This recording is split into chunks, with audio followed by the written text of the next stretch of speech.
He comes from the south and has a big mouth. He's the jack of all games, master of none. He's older than dirt and he wears funny shirts, but he's up to the test as he faces Steamworld Quest. Welcome our very own servant of adventuring, JCServant. They come from far and away, in evil guise they slay, robots always on guard who believe in the heart of the cards. Gamers everywhere rejoice, for the combat system offers much choice. They will take you on a trek in Steamworld Quest, Hand of Gilgamesh. Let's get ready to rumble in this episode of JCServant Plays. I'm sure that's what you guys would do. We are almost 6 hours here into Steamworld Quest, according to that particular little timer. And welcome back. Should I say, glad to be here for the start of the live airing. Yes, you have made it back in time, Peter. So have I. We're gonna resize that screen. Oh, great! If I resize the screen over there, it resizes the screen over here in OBS. Now my little border thingy doesn't line up anymore. The little border thingy doesn't like to get the aspect right. There we go. We're trying to look professional here. This is a professional Twitch thingy here. But yeah, welcome guys. Hey, remember, if you're here on Twitch here, you can always, the nice thing about being on Twitch, you're part of the conversation, you're part of the Let's Play, you're part of the stream. So, yeah, thank you for being on board, but we get to interact while we play. There's little buttons you can press at the bottom, spend your points to interact and make me do things that I may or may not want to do. That is all available with the expenditure of channel points you earn by watching any of us on the RP Gamer channel. And thank you all lurkers for sticking around.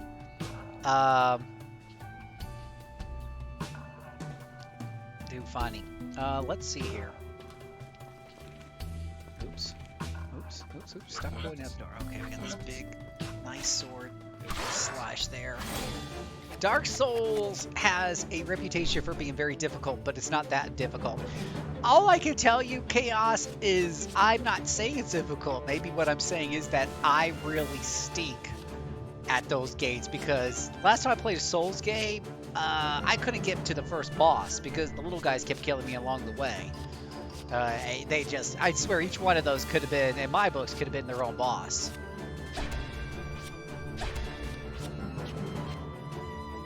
Oh, it's one of those guys. We all know those guys. Those are the guys who, yeah, blow up. Oh, lovely. We don't like the guys who blow up. If you can play action roguelikes, you can play Dark Souls. I will say I'm not the best at action roguelikes. I've got the only 2 action roguelikes I have on that list, you might have noted, is Children of Morta and Hades. And Children of Morta's on there. Is a long story that I will tell you guys when we play Children of Morta. Hades is on there because it's Hades. No, just because somebody's making me put that on there. Yeah, I do okay with Monster Hunter, but in Monster Hunter, it seems to me you can do a lot more I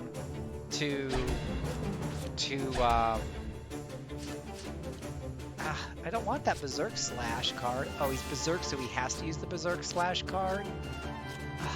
Of course. Whatever.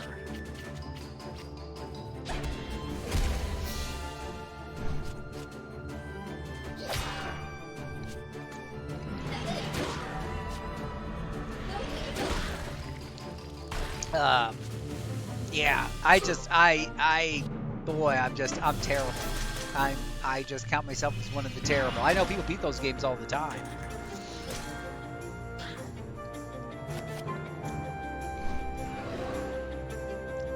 That guy's stuck in Berserk mode, and it's ruining my combos, and it's really quite rude. Hero disabled. Oh, because Berserk even disables them, so I can't even really use them. That's even more rude.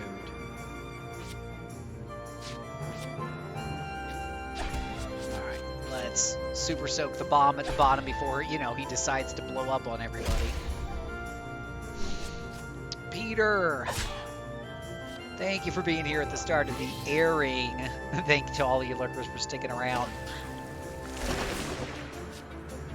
Peter, you're not a lurker. You're a part of the family. You're definitely a part of our RP Gamer family. Thankfully, the bomb blew up, or died before he blew up, which would have been most unfortunate.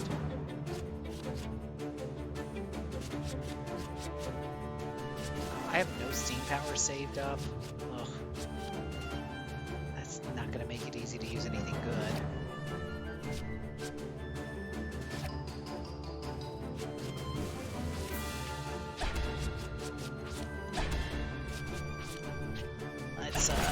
Let's combo up a little bit of healing here.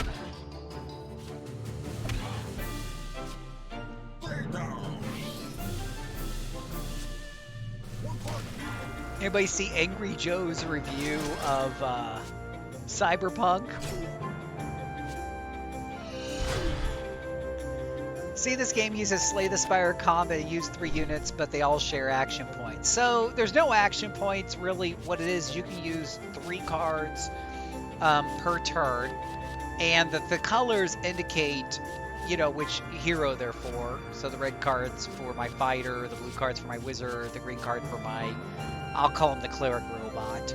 And if you use the 3 cards of your turn on the same character, like if I use 3 red cards here, then I'll get an extra combo card, a 4th card that's based on the weapon that's equipped.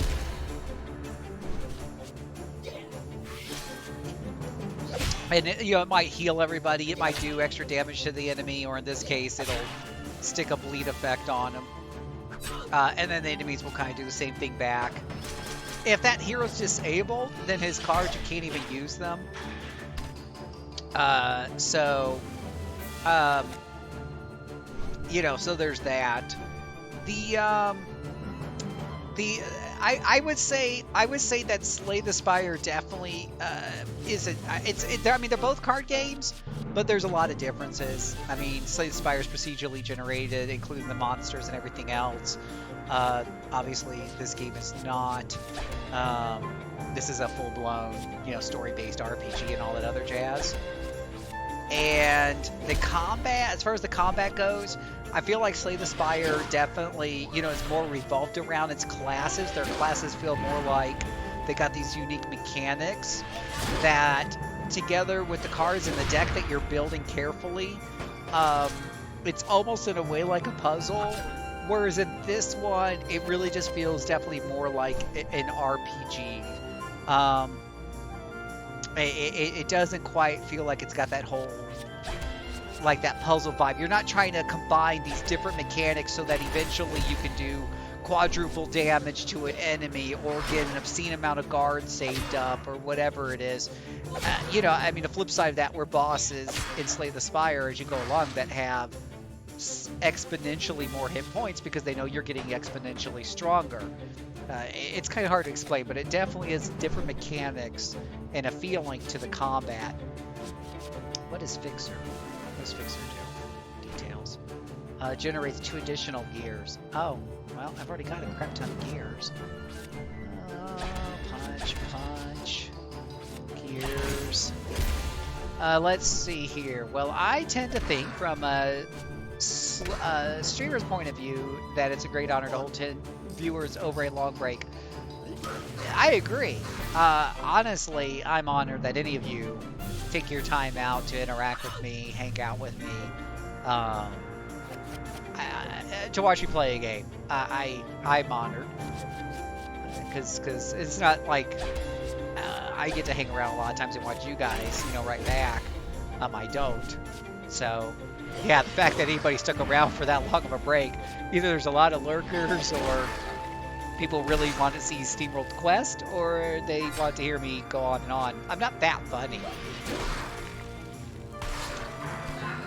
I just noticed that the bottom of the cards look like punch cards, part of the Steamworld mech theme, says Chaos.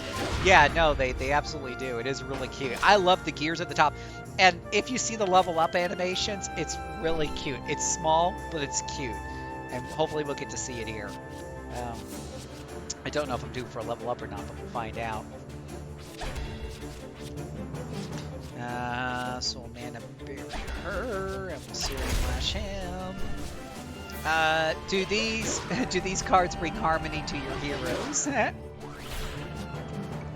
Well, the important thing is I need all of you to help me win this game, beat this game by believing in the heart of the cards. That's what's really important. Is that there? Did you see how the gears on the experience bar turn when it fills up? The gears turn and the level gear turns. I think that is so cute. I love it. I love it. I love it. I love it.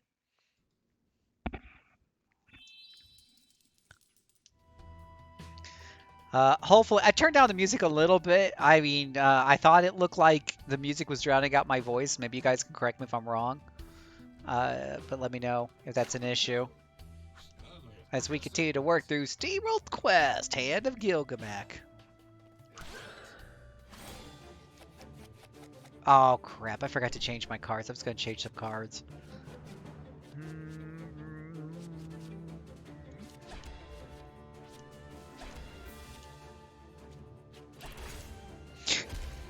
Oh, excuse me.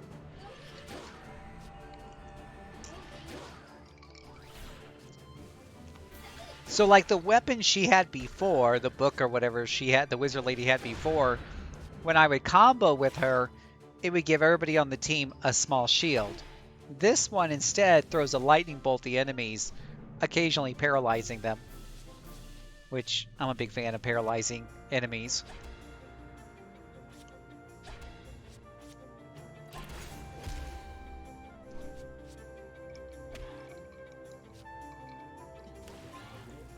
I don't even know where he has all this liquid in his wrist and why it's so painful to enemies.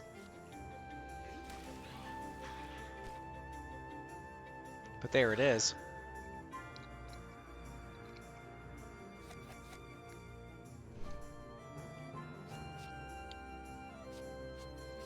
Oh, we're gonna shout. We're gonna oh, well, no, let's shout first because I think that buffs us. Oops. No, I want to see what the shout does. Lowers foes. Oh, it just lowers foes' strength.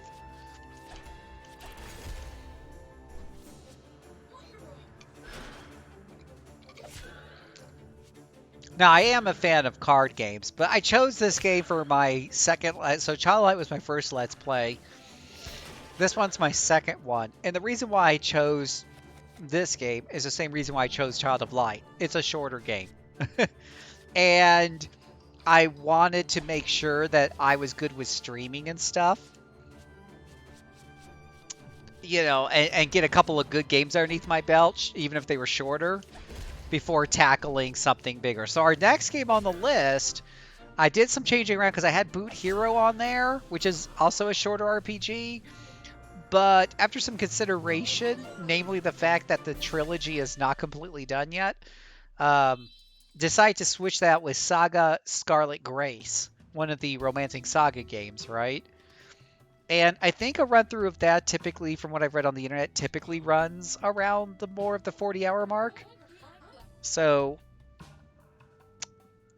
okay, got some text on here. And if you ever watched my Let's Plays, you know that when there's voice acting, I let them talk and I shut up. If it's text, I read it so you don't have to. Huh. More... No, wrong accent. More documents. Alchemically earning the trust of a dragon. Tame, train, turn up the heat. This is far more reaching than those other scrolls we found. Only the college teachers would have had access to material on this high level. Let me guess. Double R for really restricted.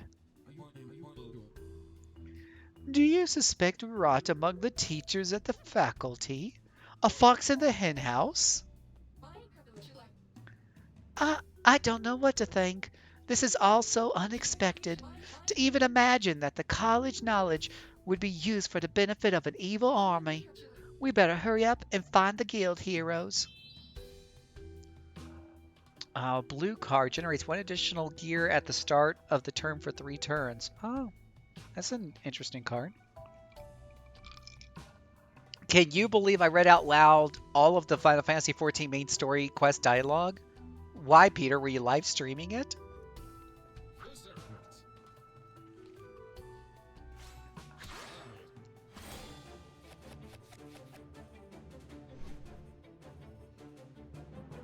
Yes, LOL. Yeah. Well, and Peter, I was thinking to myself, what if I had done a Let's Play of Planescape Torment?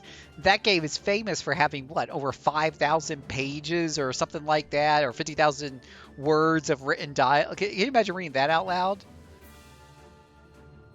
Chaos. Someone had to, because I assume most just skip through it. Nah. Stop it, Chaos. Those authors work really hard to print that stuff, or to write that stuff. Well, this is a bunch of bad cards. I mean, these cards are, yeah, kind of bad. Huh. I need something that can build up. Some, wow. Wow, wow, wow. Not good cards to start off with.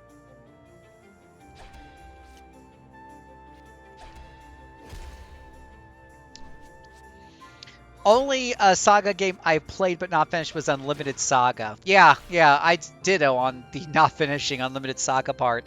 So Saga Scarlet Grace, I really like it for a lot of reasons. I played it about a dozen hours on my Switch, and I'm looking forward to doing a full run through with one of the characters. I won't do all 4, but a run through here with you guys on Twitch.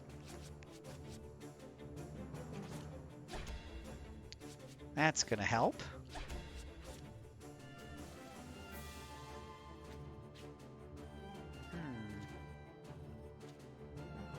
Let me see how long that...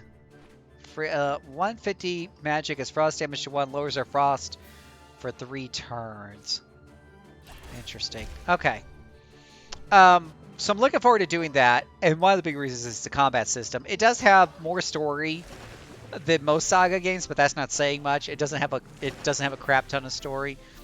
But I'm looking forward to playing it with you guys and seeing what you guys think of it, and hanging out together. Now, one of the interesting things, Peter, going back to your point about reading things out loud for a stream, is I think in playing some of these RPGs, it's easy to skim over some of the text, and I'm certainly guilty of some of that. But when you're playing a live stream and you've agreed to the rules of reading everything out loud, you can't do that. And in some instances, that's given me a deeper appreciation for what's there, and I've enjoyed the story more because I actually slowed down and read it, all out loud. So it definitely changes the way you play a game when you're live streaming it, and the such. What do we have here? We have a couple of reds, a couple of greens, a couple of blues. I need 3 of one color. Brave Buster will knock the crapoli out of somebody. Let's try to use... Let's see what we can get here. Bravado. It will heal and raise her strength. Okay, that's good. She needs healing. And then beat the crapoli out of him. All right.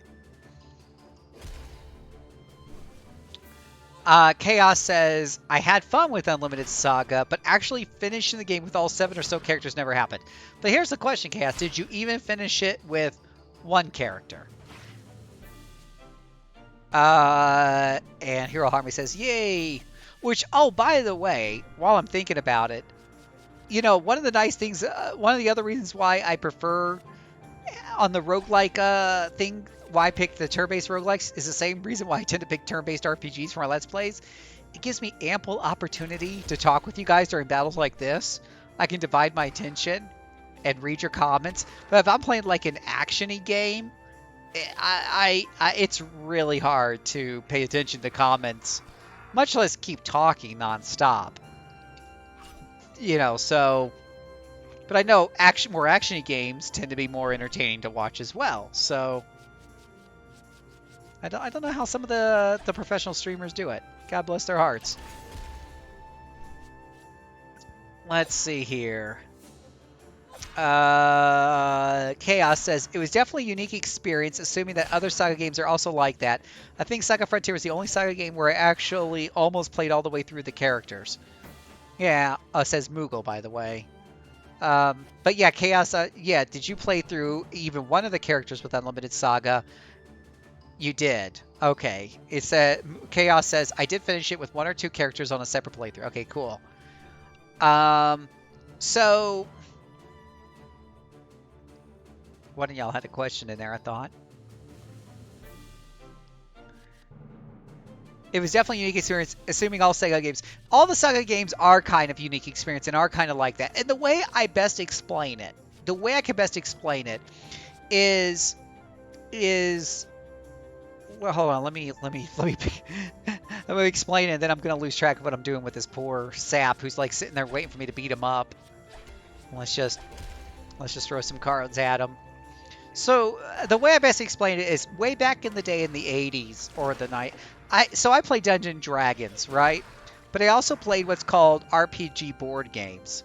So they're board games that have some RPG elements in them. Like you can level up. You have like a very small inventory system. If you played video games like Amarillo or For the King, you got a basic idea of what a role-playing game board game is like. It strips out, there isn't a lot of story because it's a board game. It's not a pen and paper. It's a game where you break out the board, and some of these and you got pieces and you rolled, and the combats are usually really simplified. They're board games, but they got a lot of these RPG elements, to them that are inspired directly from pen and paper or video game RPGs as far as the mechanics go. And in a way that appeals to me. It's the same thing with traditional roguelikes. Traditional roguelikes, it's just there isn't a lot of story. It's like, let's get in there, see how far you can get. Can you survive? Can you level up? Early D&D modules were like that too. There wasn't a lot of story. It was just a tough dungeon, and you know it was going to be challenging.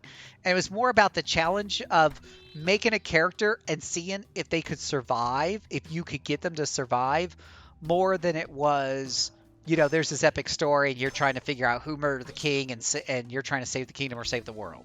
All right? Find a revive kit. That's handy. So Saga games are like that to the nth degree. They're the board games, but to the nth degree. There's some story in them, but it's really not the focus of the game. Instead, they're really focused on the game itself and what I call the meta surrounding it. So one Saga game will be, about taking this party of characters that you got and trying to level them up and get to the end. And a lot of your focus will be on figuring out what the rules of that game are and getting them really leveled up. So, and how to power them up in a way that's going to be successful at the game, which is in contrast to, let's say, one of the easier Final Fantasies where you're just kind of focused on the story. And yeah, you have to build a somewhat decent party or build up some skills and stuff, but honestly, the real focus of Final Fantasy tends to be more along the lines of the story. What's going to happen? Is Kefka going to win the day? That sort of thing. We got one of those stupid bombs again. I hate those bombs. So the Saga games, to me, and I think you really see this with Scarlet Grace, feel like an RPG board game. But like Amarillo and For the King, because it's a video game, it's able to have a more complicated and number of rules and number crunching than a board game would. And so, yeah. They're one of the Romancing Saga games, like I think it was Romancing Saga 2, for example. There was this thing that when your character would die, they would be succeeded by the next generation. And so you build like another character in that generation type of thing. I really need to beat up that bomb. I'm really worried about that bomb. And the thing, and so how do you level up if you're always dying all the time because the game is brutal? Well, as you as you leveled up classes, the classes are what really kind of leveled up. So when your new character took on that class, he or she would inherit a lot of the power, you know, based on how well that class had been leveled up. But there was a lot more to it than that. Just wrapping your head around these different rules to make a really cool and powerful party later on was a whole focus of the game. Of course, to be even to make it more difficult, those rules are never really explained. So you better have a good FAQ handy and stuff. Yeah, because you know, so and it just reminds me of certain games, and I'm trying to think of a good example where, like Diablo or something like that on the end game, where understanding the meta is super important, right? Or some of these MMOs, you know, where you really have to understand, you know, the meta and the math and how it all works, or you're just it's not even that you're, you know, in most RPGs like Final Fantasy, that kind of stuff just helps you beat the secret boss, but does it, you know, for beating the game, just, you know, it's all about the story. Who cares? But in Saga games, it is the game. It is the focus. Yeah. So let me heal. Healing in this game, by the way, is super interesting. I do truck sim driving and read chat. Get on my level. Oh, you're cute, Peter. Oh, almost ready to level up and see those gears move again.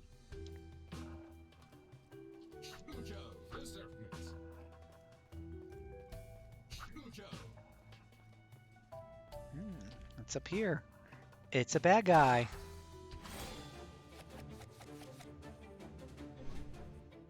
Okay, let's see here. Oh my god, another one of those dang nabbit bombs again in the back.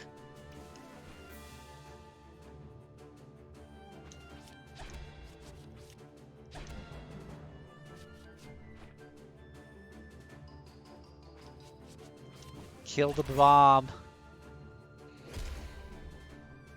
Kill the bomb. I do tend to min-max to a point, so maybe that's why I enjoy it. Yeah, if you enjoy min-maxing, if you enjoy, but you know, if you enjoy min-maxing with games with worlds that have different rules outside of, let's say, like if you play Diablo 1 versus Diablo 2 versus Victor Vaughn versus Grim Dawn, they're pretty much action RPGs, and the rules of min-maxing really comes down to just understanding, you know, how the attributes interact together, and how the skills interact with the attributes and which skills are the most effective. That's, you know, that's okay. You know, that's fun. That's okay. But if you've played Path of Exile, you know that what they do on top of all of that, every season they also have some sort of higher system involved where they may have like guilds that hunt you down, and you gotta, you know, you've got to win them over, and if you do so, then those guilds will give you certain perks, and you can build up your own hidden base, and that hidden base, if you build it up certain ways, will give you certain perks. And you know, there's what I call the meta game above it. Path of Exile has every season they have one of these other new moving pieces that are way up here on top of the normal basic action RPG of statistics and elemental and skills working together that you got to kind of figure out. That's the way, to me, that's later Saga games are. Regular RPGs and Saga games, building your party is just a matter of min-maxing stats and attributes and knowing which skills get the most out of those stats and working that system. And then above that, you might have, like, let's say Final Fantasy VII's materia system, where combining certain materias together can create some and leveling up those particular materia can give you some powerful effects, but of course you need to combine that with good stats as well. So these two systems are working together. Then you've got like Saga games, which add another level on top of that, where you'll have these two things kind of going on, but then you've also got like the class system or the kingdom system or whatever it may be. You need to kind of pay attention to those. Again, it kind of depends on the game. They don't all have that third level, but oh man, he's only got like 22 hit points left, and I've got this. I don't want to waste that 194 hit on him. Um,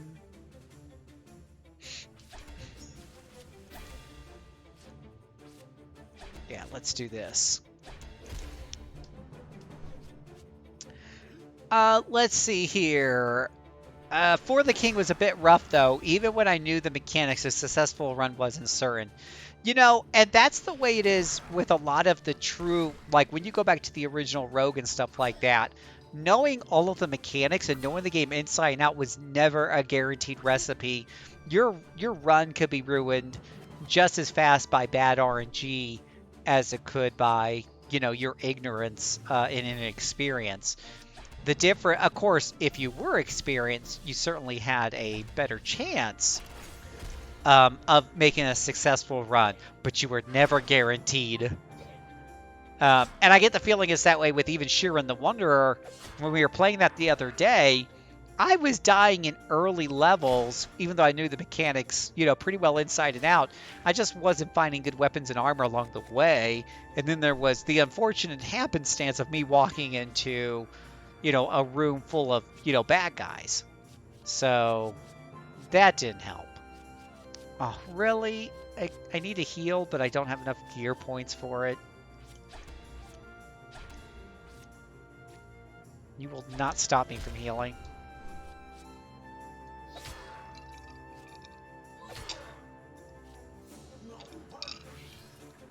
Now, this does bring up a point, though, Chaos. And where I tend to get a little frustrated with some of the rogues. So, in the original Rogue, and you know, a run would take you, I mean, depending on how good and how far you got, a few hours on the average, right? And so if you had a fail run, you know, you learned, you moved on, you got right back into it. Some of those runs were really short. What are these guys doing? They're countering each other to death? Oh, he just bled to death. There we go, level 16. I love the gears. They turn. Level 16. I have a problem with, like, you know, for the King, you get a successful run on there, but those runs are a lot longer in that game. And I see that with certain other roguelikes as well, where the runs just take, you know, the runs could take a really long time before you realize, okay, this isn't going to be a good run. I think rogues are at their best when death, you know, is, I mean, where the playthroughs are kind of fast and you can get back to it really quickly and try a different build and a different approach really quickly, try new ideas really quickly. Okay, so let me see. She had a new card. Oh, wait, it's time for. Ugh.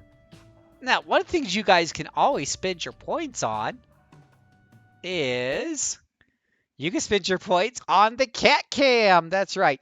This one's a freebie because he just happened to be in the wrong place at the wrong time. But this is Boo. His name is Tiger, but his real name is Sir Busenheimer. Sir Busenheimer. That's the problem is every time we fill out his vet forms, that's a lot of letters. So we just stick with Tiger most of the time.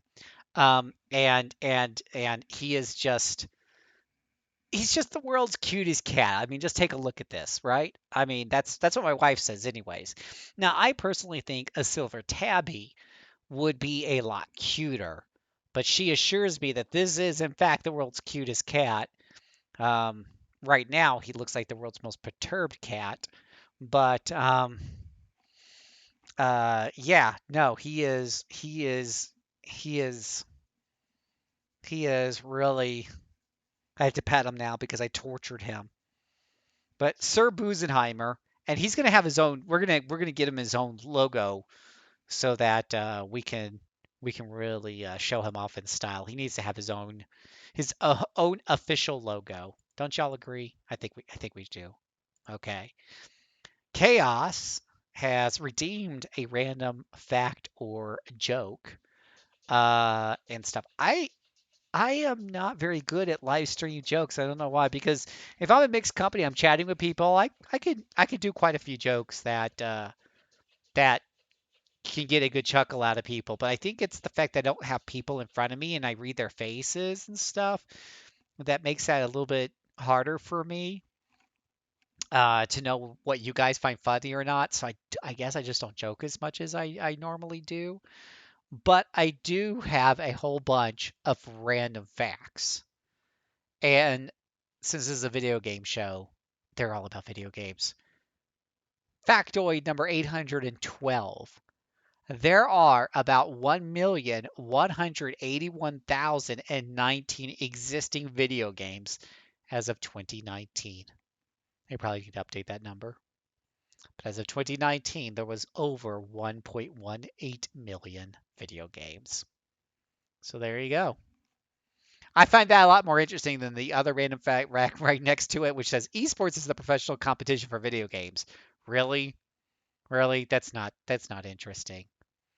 The first time somebody redeemed those points, though, the first one I mentioned, the first random fact I mentioned, is that Monster Hunter 3 Ultimate is the longest running game ever.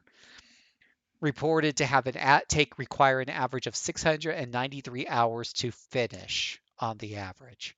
So, being a Monster Hunter fan, I'd like to throw that in there.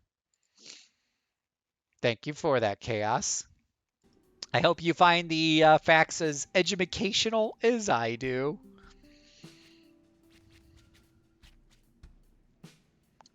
Oh, goodness gracious. Um, let's see. Generates 1 additional gear for 3 turns.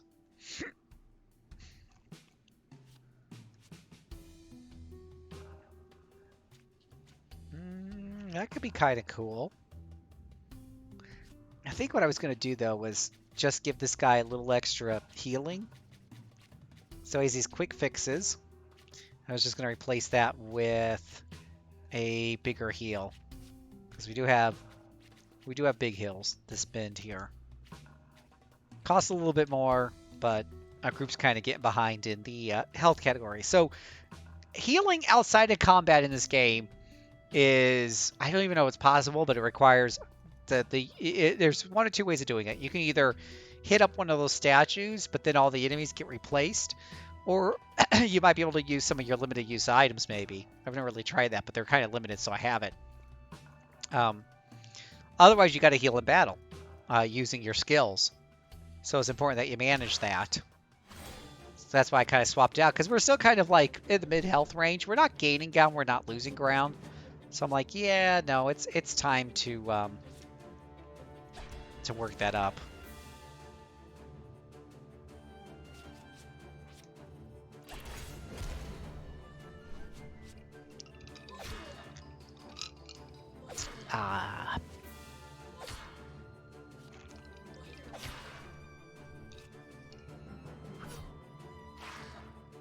So we exchange blows with these guys here.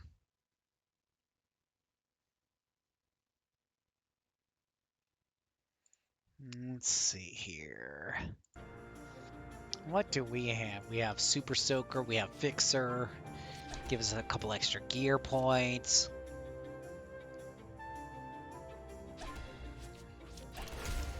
Soaking that poor bastard down with some, Beaster. I don't know if I'm allowed to say that word. I don't know. Gotta try to be better on my language. By the way, guys, if you're just, if you're watching, you like what you see, you like chit-chatting with me, and you haven't done so, please join our Discord server. You can find out more at rpgamer.com/Discord. We'd love to hear from you and stuff. And, I thought I fixed... There it is. Is that it? That's me. Let me check. Boo. Well, that's me. That isn't the right thing there.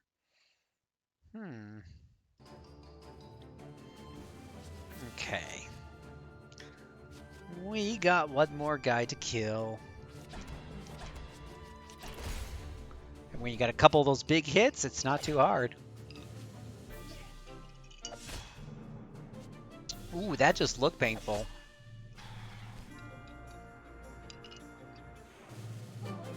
Unfortunately, didn't do much healing there. Only took damage, so our party looks worse off for the experience.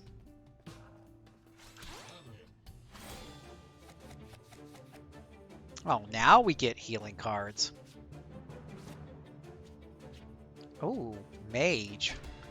Oh, we can't have mages. That just sounds like bad mojo.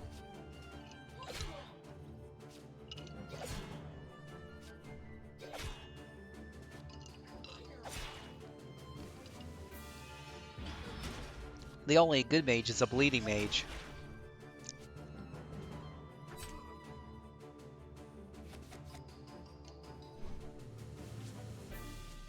We do need to heal up, though. And that's where these healing cards come into play.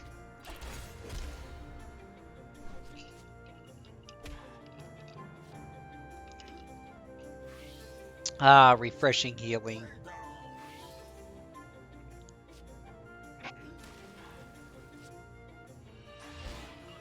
Oh, he berserked my fighter before he left. That's going to make it very hard to combo.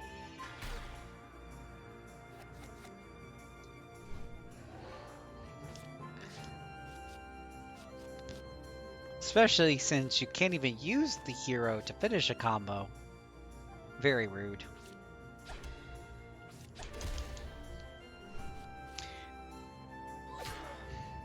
Over on our Discord server, we have a channel called the RPGXP. Every 2 weeks, I do a show called the RP Gamer Experience, where for an hour, I really focus in on the heart of a game. We show you gameplay. We go over top 10 tips and the whole 9 yards.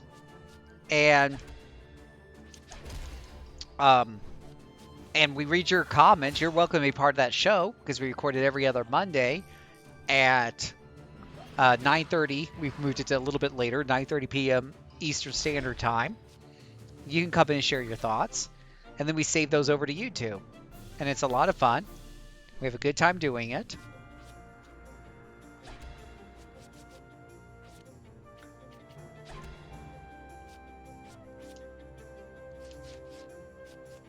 Let's do this. Let's shout, let's bravado, and let's kill this guy. But we have a channel set up just for that show in our Discord. You can share your thoughts there. I'll read them on the air. But you can also help shape the future shows. One of the important things to keep in mind is that a lot of the Let's Plays I'm doing, like this game here, I'm doing as research for that show. So by helping to pick the games of the shows, you're helping to pick what I'm going to do Let's Plays of.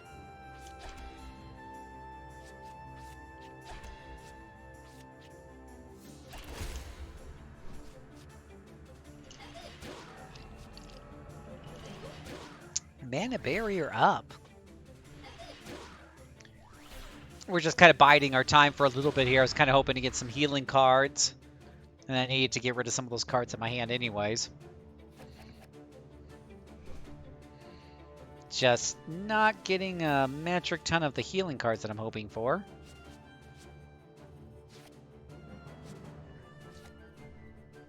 But we're probably going to finish this guy off. Oh, that just looks like it hurts. Bye-bye.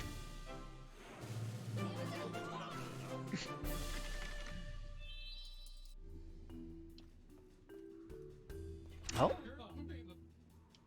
We've got the 2 levers we need to open up the gate. That's what we were working towards there. Do find this steampunk foxed masked person to be interesting.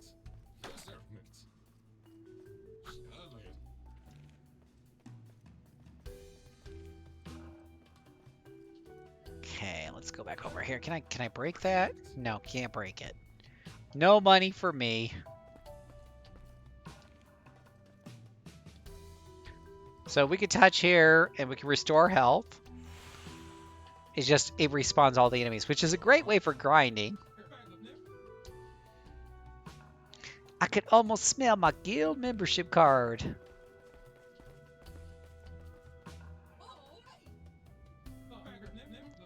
We found them. After searching high and low, our brave gang finally found the kidnapped heroes. Overwhelmed by the situation, the guildmaster gazed upon them and...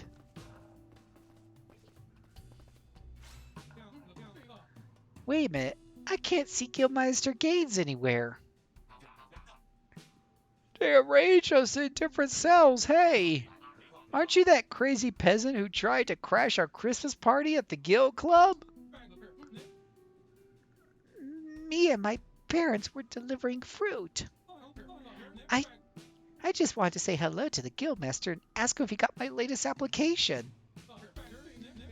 Now that we have some official heroes on our side, saving the world won't be a problem. I don't know what you're calling your little get-together, but to stage an official rescue mission, we'd have to fill out Form 1337. 1337 lead. And those documents are back at the Guild Club, next to the chocolate fountain. So you see, we need to get back there. Right, I'm sorry.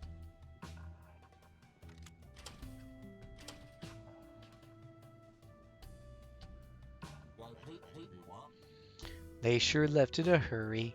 So much for bravery and all that stuff. Guildmaster Gaines and the others are still trapped. We must press on. Admirable.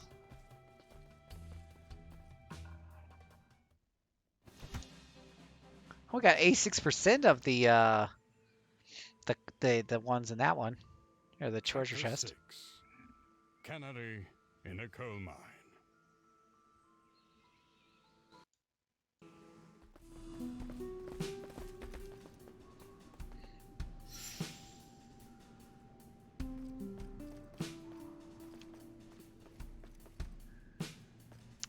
Gotta go now. Power cut incoming. Have fun with this game. Take care, Chaos. If you want to see more, of course, we keep this video on demand and over at YouTube. So even if you miss something, if you want to see the whole thing, it'll be up there. All in. Damage physical to 1 foe. Gold pieces. Lustrous fiber. Wonder what that means. All in.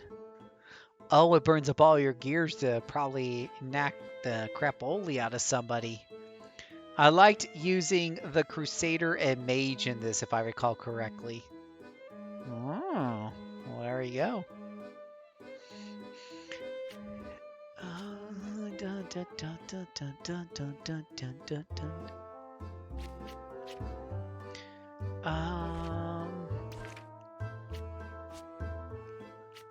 Let's see. Kilovolt deals storm damage to 1 foe. Cold Feet. Dispel. Abs of Steel grants Galileo physical immunity. Raises 1 ally's healing power. Inflicts blindness on a foe.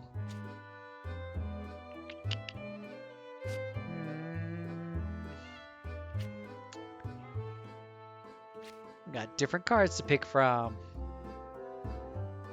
Heart Piercer deals physical damage to 1 foe. Well, that looks rather useful. Looks like it's got good damage on it.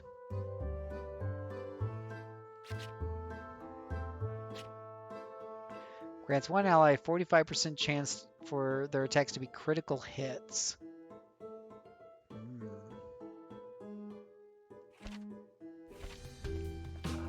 I'm not using the fox a whole lot, so I'm not too worried about that. Oh my gosh. Whoa, a dragon! I've never seen a real dragon before. I have, but only safely contained on college ground. And This one wears some kind of barden with identical symbols. The directives and spirit of the Alchemy College have clearly been breached.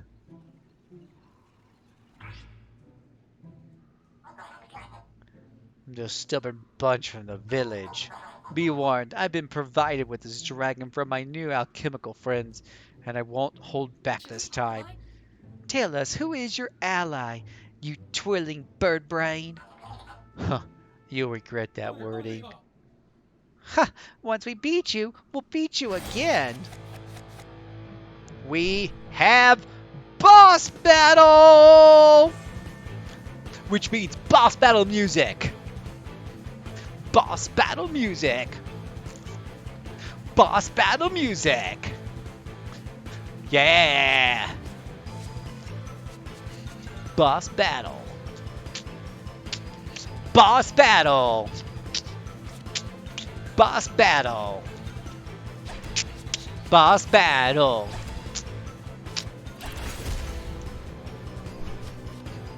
Boss battle.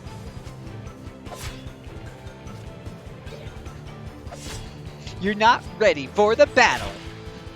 Boss battle. You're not ready for the big boss battle. Gonna kick your butt. It's the big boss battle. You're gonna die. It's the battle. The big boss battle. Make you crap your apples. It's the big boss battles. Gonna make you cry. It's the battle. Big boss battle. It's the battle. Big boss battle.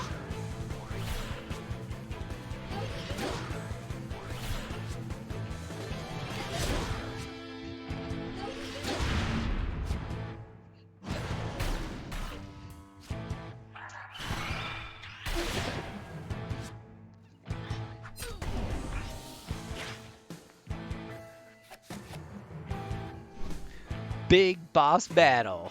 Let's kind of slow down now. Kind of anticlimactic when it slows down like that.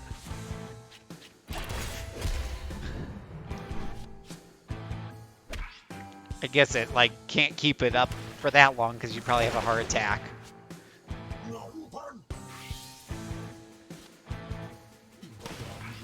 We're gonna focus on the captain down here. Obviously, that's kind of my strategy here. Oh, no, we're back up again.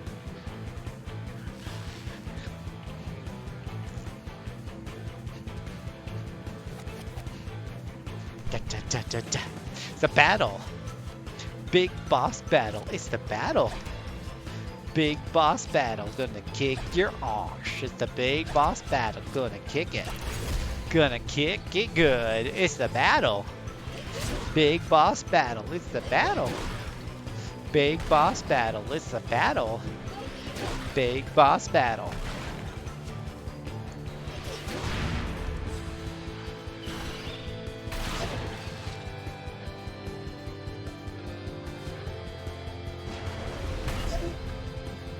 Ooh. Big boss battle's kicking my healer's Tusky.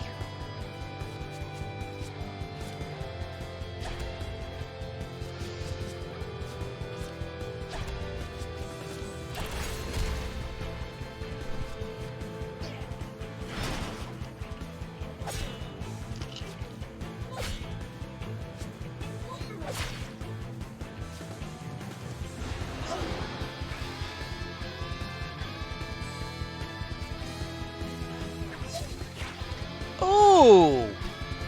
Oh, come on! How is that even close to being fair? 305 freaking points of damage? Seriously?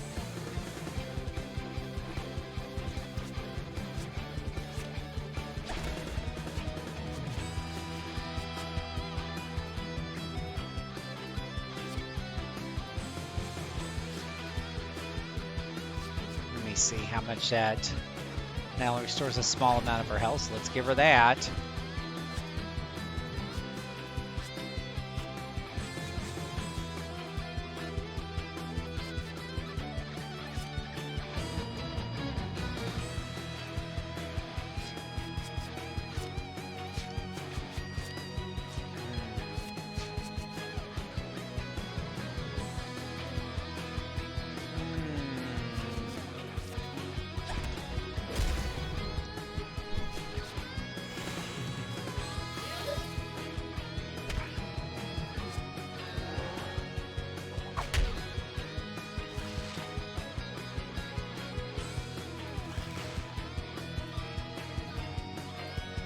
That paralyzation's really nice.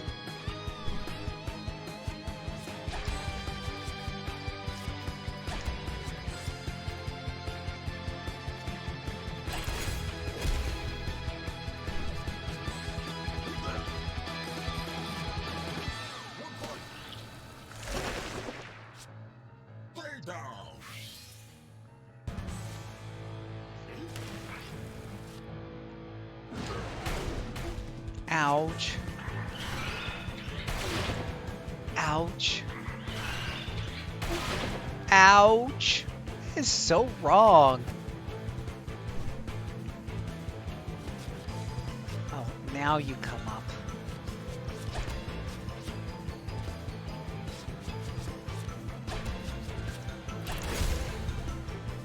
Really need to take down this guy in the back.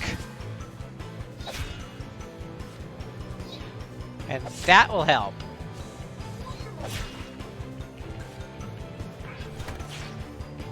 Oh, mark target. That sounds bad.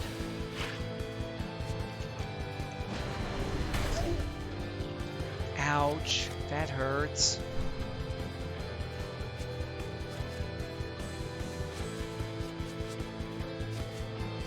Ugh. No, that's very helpful. That's helpful.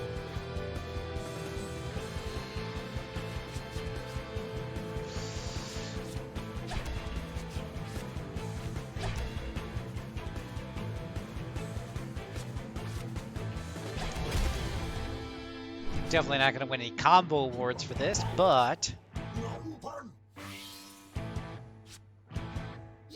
I'm hoping that poison will help take him out.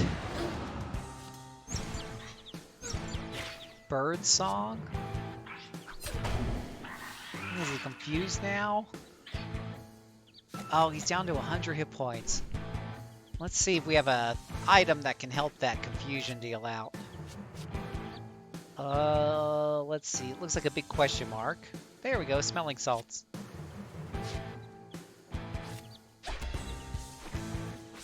And just need to finish him off. Die!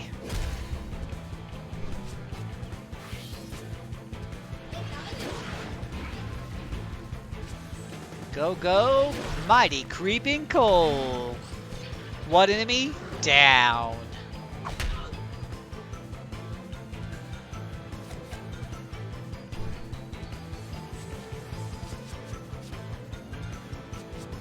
Let's see here. Let's get rid of that one. Ugh, I need better cards. You are not helping me, card gods. I believed in you. I believed in the heart of your cards, and you are not helping me.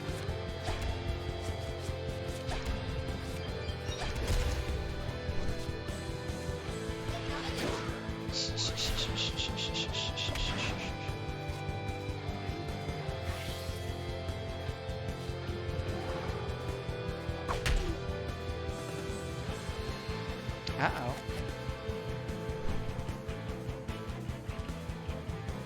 Why am I showing not on my cell phone? Can you see me, Peter? Oh, there we go. My cell phone was like showing just a blank screen. I was like, oh, did my stream stop? That would not be good. Okay, we could really use more healing.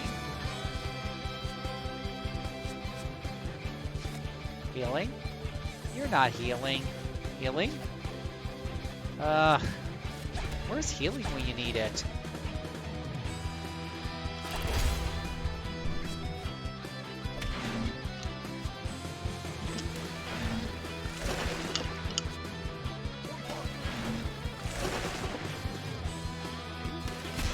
A lot of cold damage, no healing.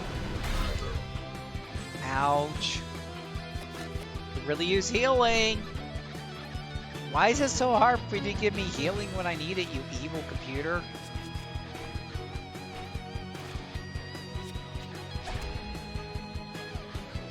Good thing I got a few of these.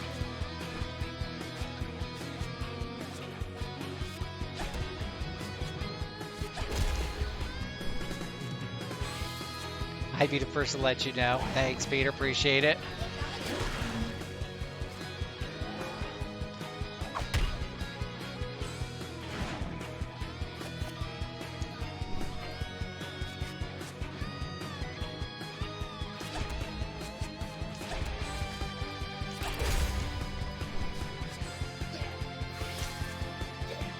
I would say that this does not, like, as you can tell as I'm playing through this, this doesn't require nearly the level of thought that Slay the Spire or that game that I played earlier, if you've been watching since the beginning today, where I played Card Quest. And I definitely had to think through my turns on that. This isn't quite requiring that same level of foresight.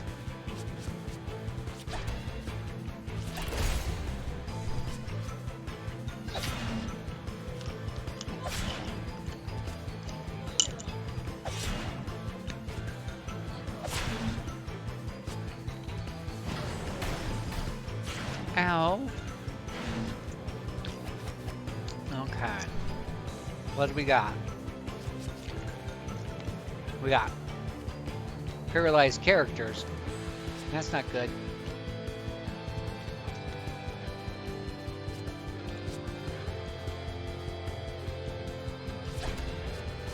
Gosh, I'm really hoping we don't waste this healing spell.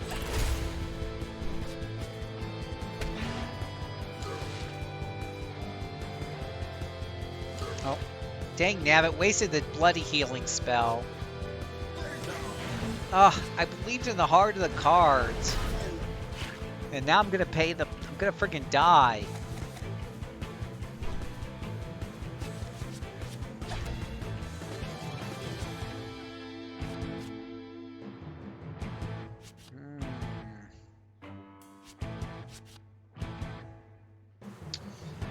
Ah, grrr.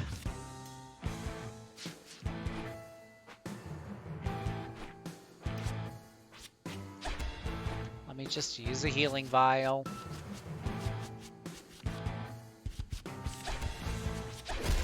Stupid dragon. I just blew all 5 pieces of Exodia! You're funny, Ochre Boy. Have I seen you before? Hi, Ochre Boy. If this is your first time, welcome. That is funny as hell, though. That's a way to introduce yourself into a channel. I've refilled the last piece of Exodia! You're finished!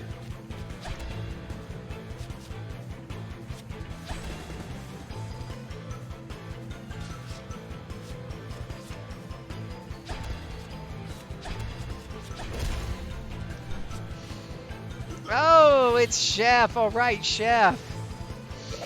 Oh my gosh. Oh my goodness gracious. Hey, Chef. Oh yeah, I got new cute pods for my potential new baby succulents. Well, that's cool.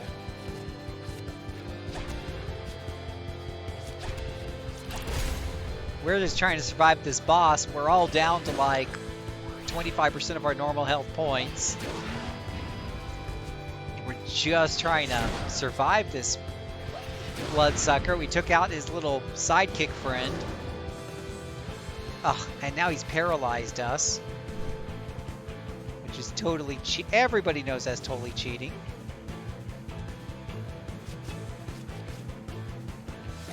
Let's swap out some of these cards, see if we can get something better. No.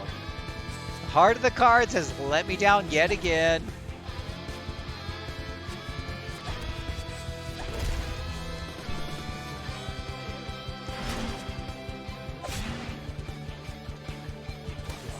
Alright, we're going to take this guy out. Come on.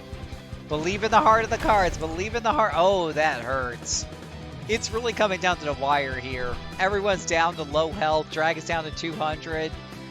And half my party is paralyzed. Really tired of getting these blue mage cards. I just can't get the cards that I need. Ugh. Alright, this might be enough to finish him off. Everybody come together. Believe in the heart of the cards. Ugh. Doesn't... Dang nabbit, she lost her turns from paralyzation. Ugh. She's down to 26 hit points. Oh my gosh, this is coming down. The stress, the pressure. It's too much. How do we deal with this?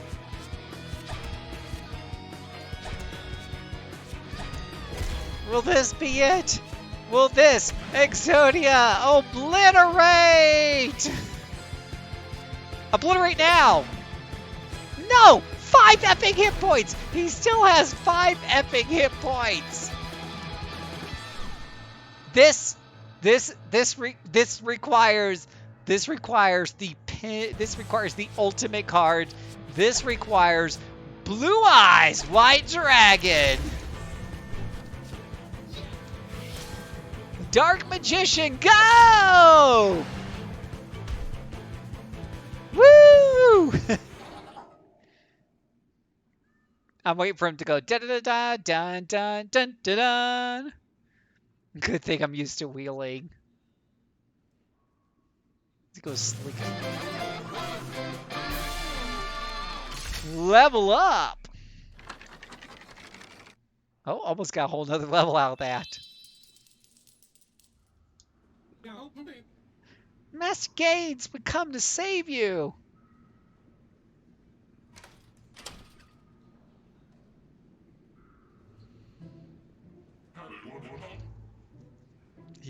He's got bling. Is it time for supper? Wait a minute, you're not the guards. We took care of those void goons, every last one of them. I see. And you are? Oh, perhaps you remember me from my application to the guild? Can't say I do. I also help restock the guild's winter supplies, and my parents have a grocery stand right outside. Are you the daughter of George and Ezra Bigfinger? No. Are you Gertrude, that little chub with a limp leg? Well, no and no. Are you the daughter of anyone in the guild?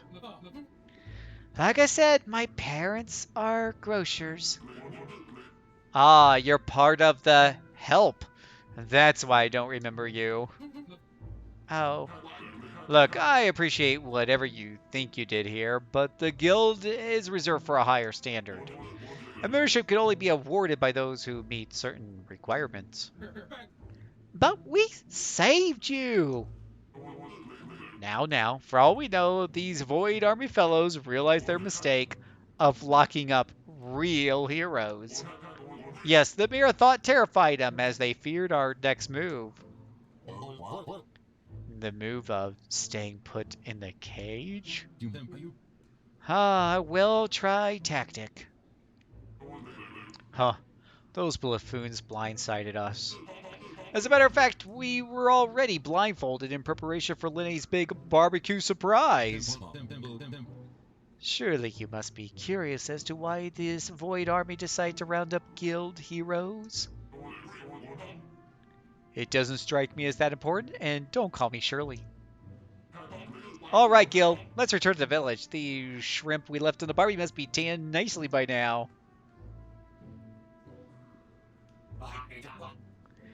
Tanned shrimps go perfectly with chocolate.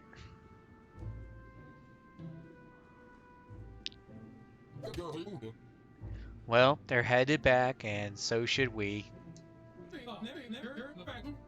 Saving guild heroes, check. Defeating a dragon, check. What more can I do to impress the guild? That blowhard Gaines is nothing but a limp peacock. This is more than just simple kidnappings. Possible involvement from the Alchemy College makes it much bigger than we first thought. What did we think? In fact, why is this our problem?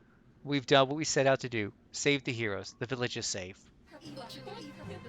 This is not only about the village. It goes way beyond that. Dark Lords and alchemists being involved. I have seen the results of abusing alchemy before. If you good people don't mind, I would like to accompany you to this alchemy college. All right, team. If there are more baddies to beat, then sign me up. I'll show the guildmaster. I'll make him change his mind.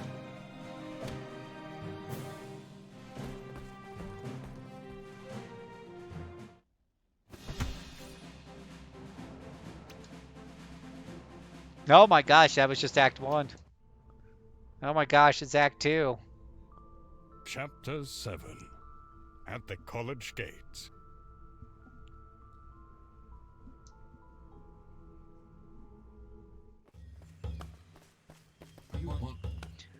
And that was a brisk walk.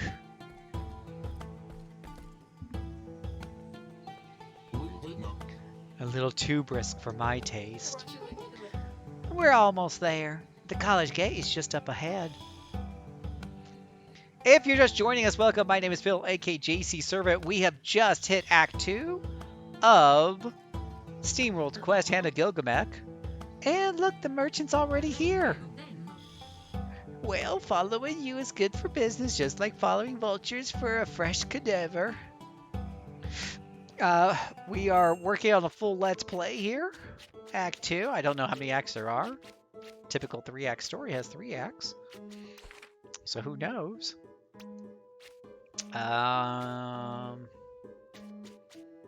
But...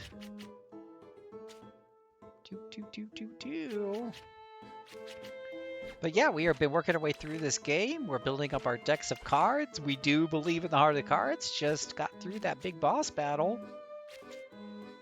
And we're going to continue to plug our way through. And spend a little money here on some extra cards. Abs of Steel.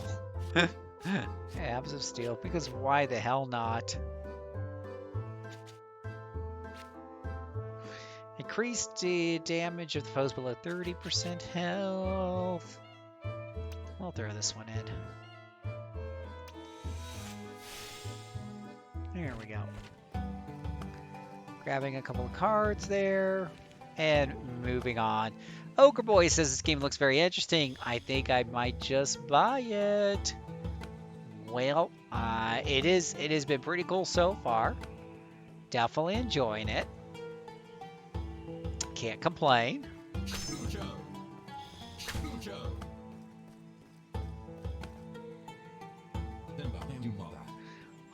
The wrought iron of properly gated community. And a big, sturdy, and deviously glowing lock. Bravo! What? The college gate was never locked. Neighborhood gone rough, perhaps? Sure looks like someone put a jinx on it. Yeah, it won't budge. This is insane. The public were always free to walk in and park to get inspired by the creative atmosphere, or... Hey, mutton heads. You done anytime soon, or should we get popcorn? What? Who said that? Point your peepers here.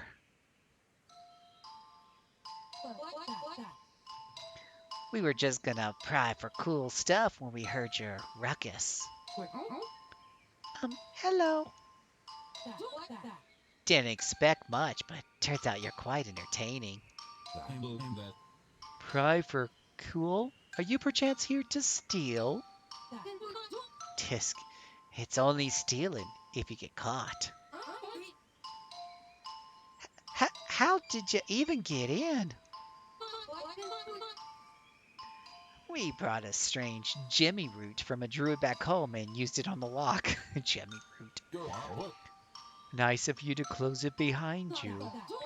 As much as I'd like to stay and yak, there's plenty of rich college kids here, ready for the picking. Toodaloo. Bye.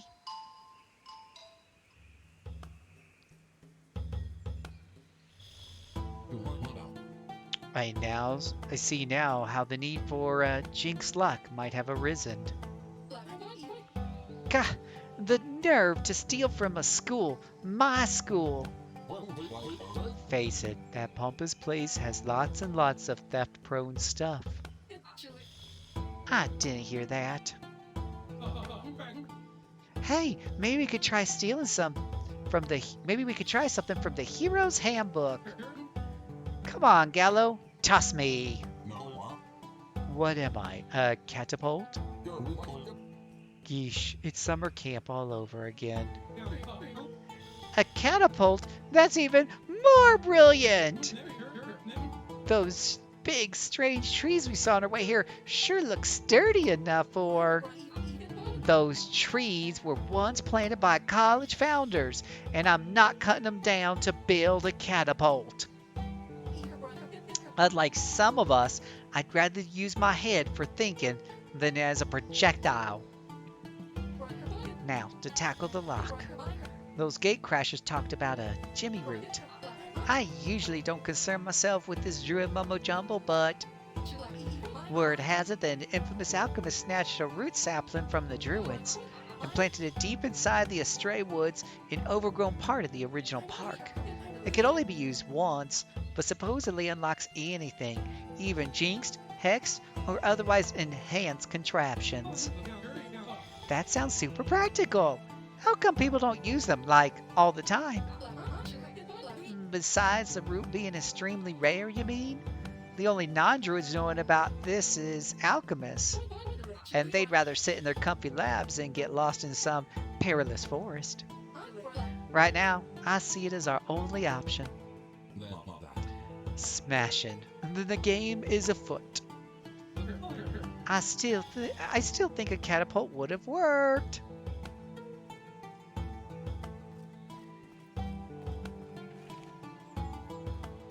And so the heroes venture forth to find the Jimmy root.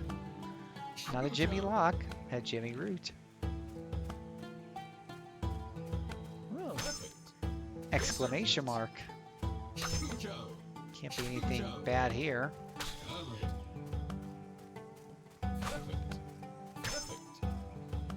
just like how there's gold in these branches, because why the hell wouldn't there be? This is the entrance to Astray Woods.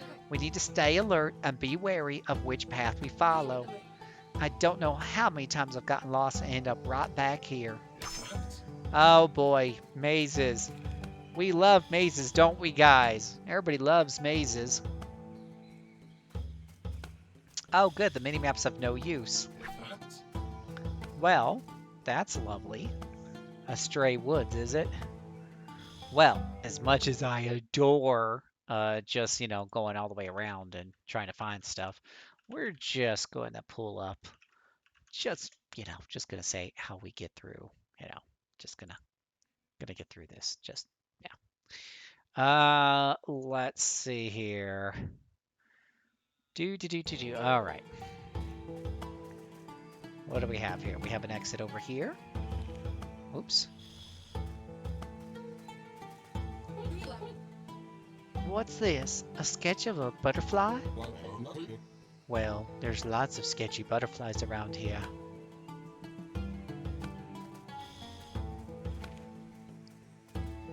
Whack! Uh-oh, we have different colored blobs and bees, which means they're more powerful than your standard blobs and bees. Totally awesome.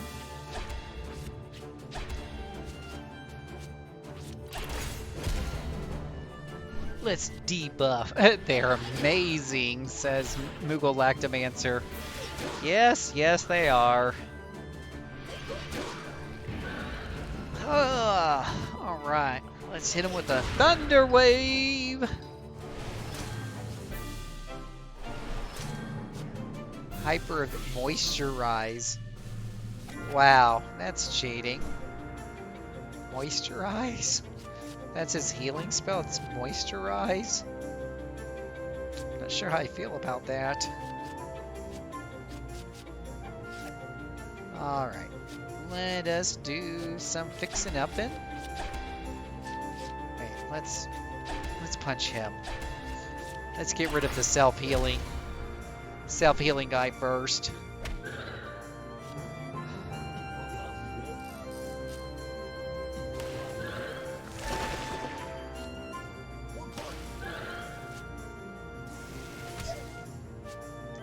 Moogle, are you playing anything fun and exciting lately? And how about you, Ochre Boy 619? Playing anything fun and exciting lately? I feel like I'd be playing something fun and exciting if I had some different cards. Ugh. Ugh, ugh, ugh.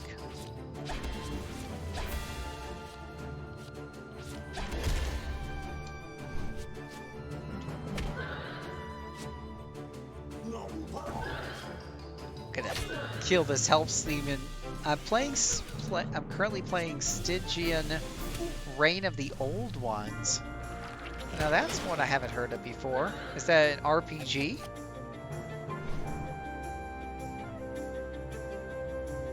Ugh, why are all my characters all stunned? I feel like that's cheating too.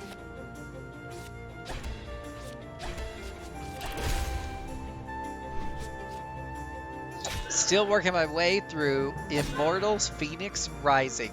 So, Ochre Boy, have you played? Are you really enjoying it? I guess would be my first question.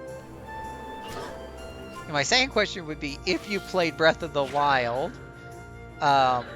you know, do you feel that's a comparison that you want to make, or not, and why? While I try to figure out what I'm gonna do next.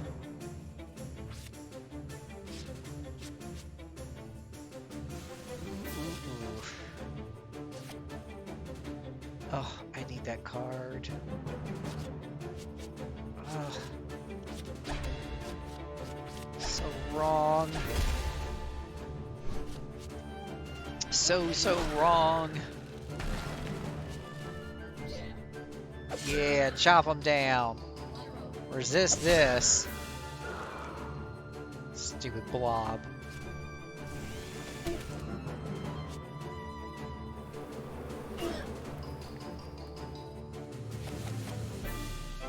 Okay, now we can heal. Gonna do a quick fix on her and mend himself. Moogle says that Stygian is a Lovecraftian RPG with hex-based tactical combat, but the combat itself is pretty simplistic. I'm just enjoying the Arkham horror type of stuff. Yeah, you know, I really feel like that is a setting that is ripe for some good RPG action, you know? I just feel like we overdo this fantasy setting, and we should be exploring, you know, what do we have? We have a lot of fantasy, you know, typical medieval fantasy. We have a ton of like Fallout Wasteland, you know, post-apocalyptic stuff, and you got a little bit of sci-fi here and there. But how often is the Lovecraftian horror, you know, thing really looked into with RPGs? It's just not very often. It needs to happen more often.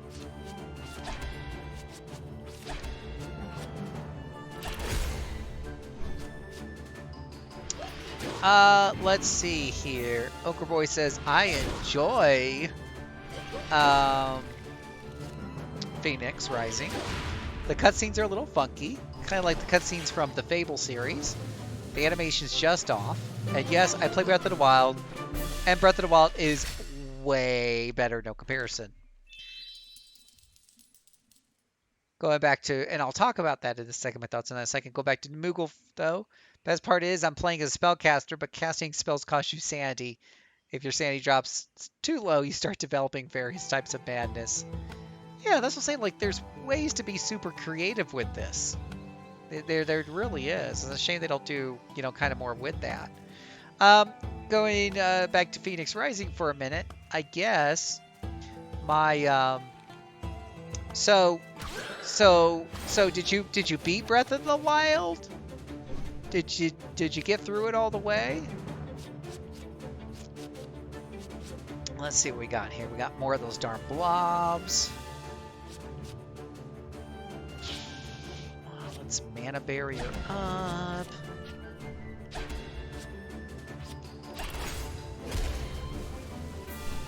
And get some Thundering Wave to paralyze these guys will be very helpful. I'm a big fan of debuffing your enemies, especially if you can do it all at once. I 100% Breath of the Wild plus the added, I'm guessing the DLC. Ah. See, now I'm the guy who never got through Breath of the Wild because I suck at puzzles. And every time I hit one, I played it for like 10 hours or so. And I got over the fact that the weapons break, which I hate. I got over it, got used to it. Exploration, okay, everyone loves exploration. I'm not the biggest fan, but whatevs. But, whatchamacallit, and then I was starting to really get into it, and then I hit one of those the big walking beast of water or something, and I can't get through those damn puzzles. I hate puzzles in my games because if you don't get it, if you can't figure out, it stops your game cold. And usually I'm playing my Switch, I'm not always near a computer, look up an FAQ, and I don't find looking up FAQs fun. I look up stuff for work all the time on a computer. I want, you know. So I got kind of cranky at it, I'll be honest. I need to go back to it again. Everyone's like the best game of the year. I feel like I missed the boat on that somewhere.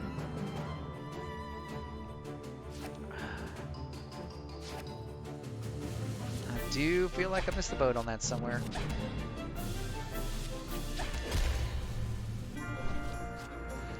Some of those puzzles are incredibly hard at Breath of the Wild. And some things click with some players better than others, right? Some players do really good thinking through puzzles, others don't. Some like 2D puzzles, some can't, but some can't think through 3D puzzles, like in their head they just can't. Puzzles are a finicky thing. Some people are good at word puzzles, some people are great at word puzzles, and other people aren't.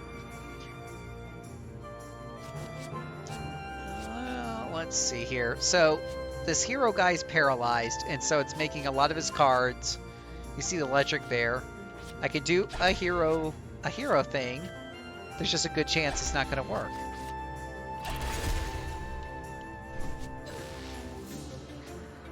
Speaking of Breath of the Wild, says Moogle, I usually like puzzles, but the Breath of the Wild puzzles weren't particularly interesting.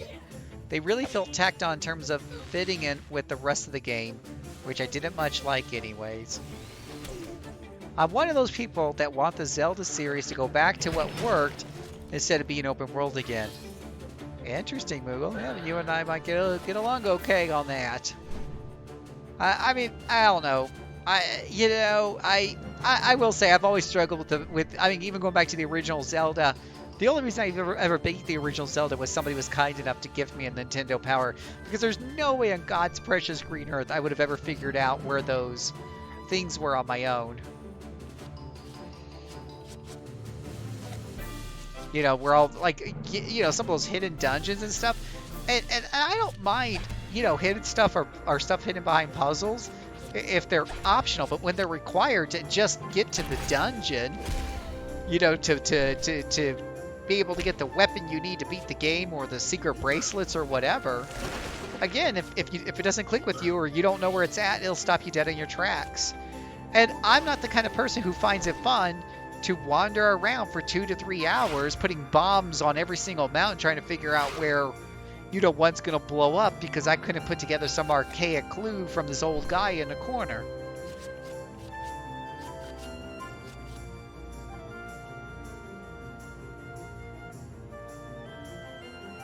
I am just praying that Nintendo announces an Ocarina of Time remake. My life would be complete if they did. Yeah, it's called the 3DS. I'm pretty sure it's called the 3DS. Really? Oh my goodness gracious. Goodness, goodness, goodness.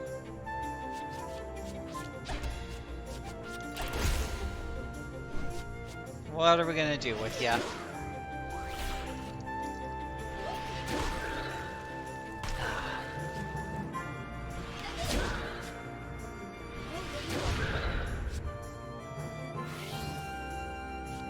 Slimes that heal themselves.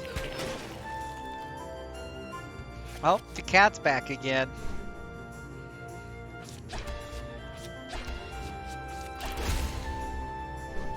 The cat is back again.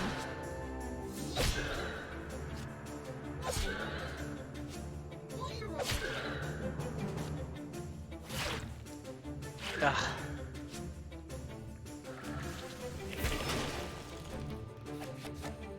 Alright. The boys are back in town. And so is the cat. That's right, Peter. It's the cat cam. He's here and he's having fun. He's all purry.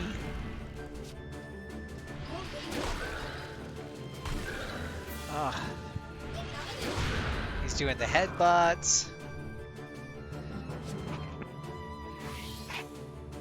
Oop. Slimes is healing himself. It's kind of rude, actually. Somebody needs to tell him he's being rude.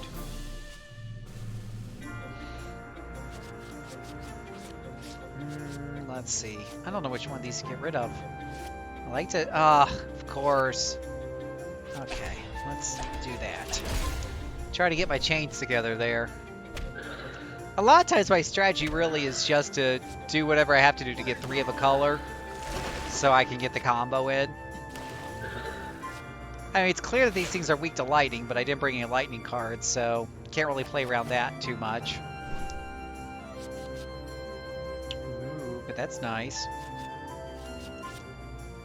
Because I need to heal.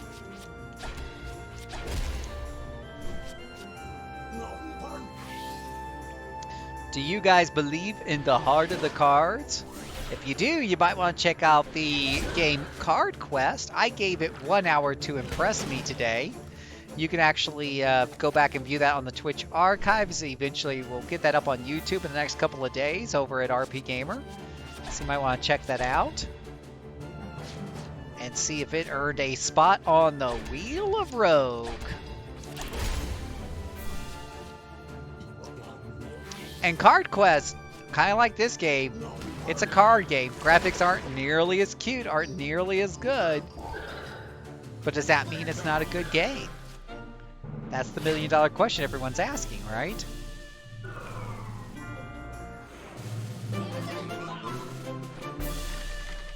Ka-ching! Okay. Where to next? Well, thinking up here.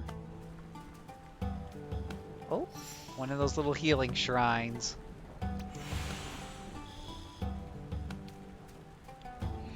We do like our healing shrines. This must undoubtedly be the Jimmy route. How wondrous and whimsical nature can be. Fascination. Heals all allies by 50% magic and grants them regeneration for 3 turns. Oh, that's nice.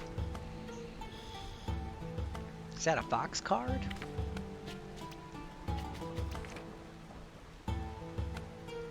No. Is that the cleric card?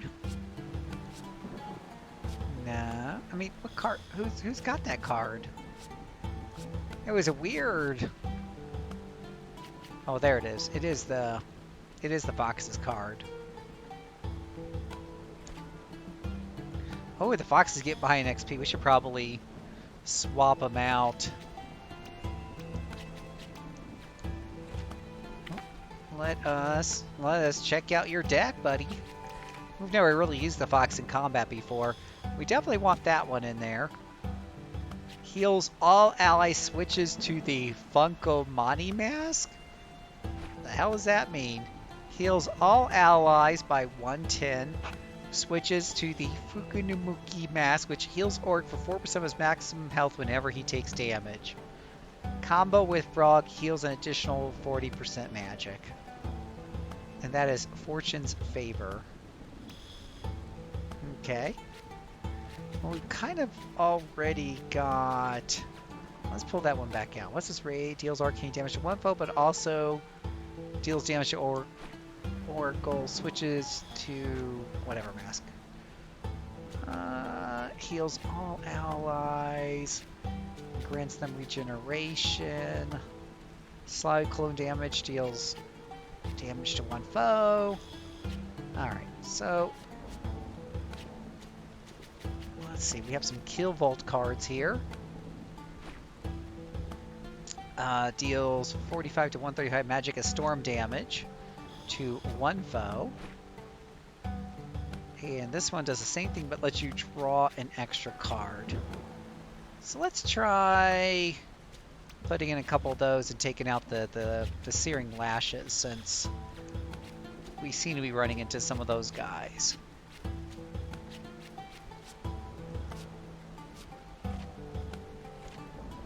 Okay.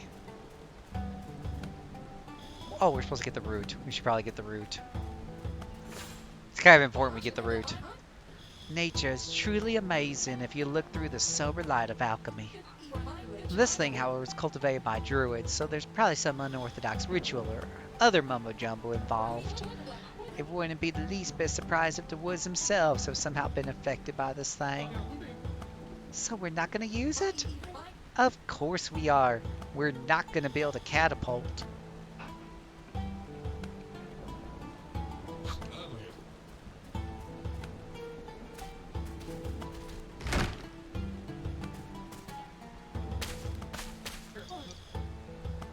Did you hear that?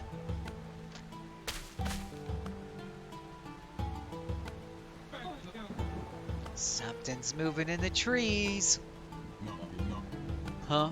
All I hear is rustling leaves. Look out! What the?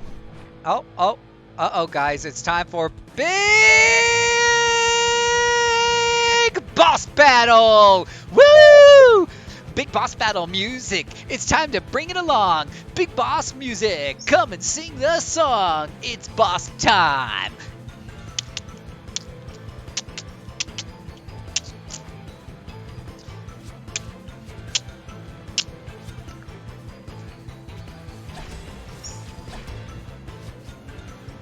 It's the boss battle.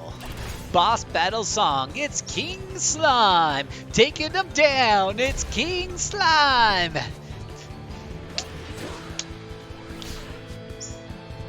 What is this? What is this little gray thing next? I don't even know what that is. It's the boss battle. Bringing it along. It's the boss battle. Come and sing the song. Bring a beat 'em up all day long. It's the boss battle.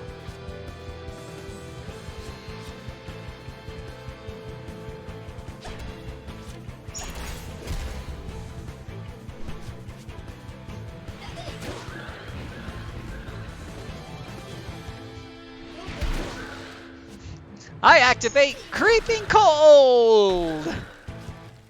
Thunder Wave.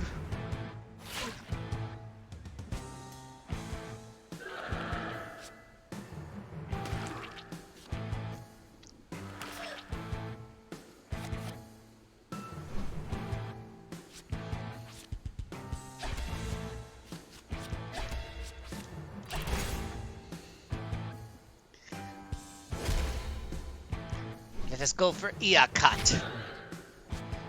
Another ear cut.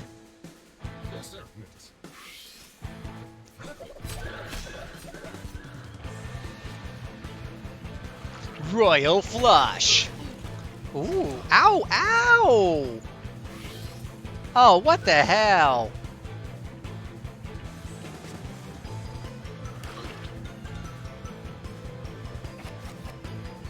Boss battles where the bosses heal are just the freaking worst.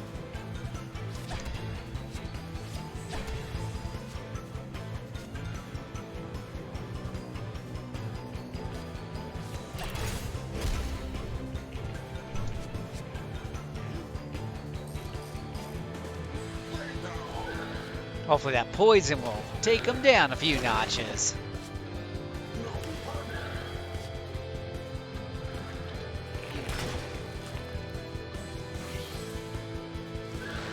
Seriously, he's almost back up to full health.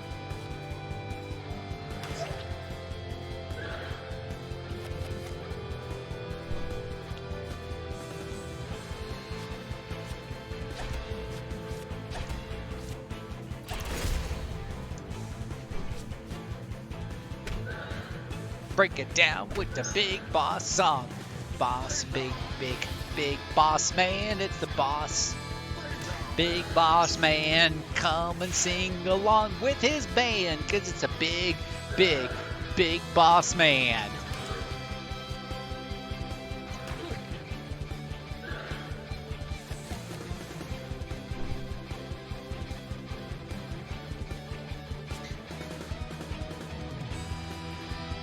Big boss song, come and singing along. Big boss song, everybody singing along with the big boss song. You're singing along with the big boss song. It's never wrong. Ooh, who put 2 of these in the deck? What a waste.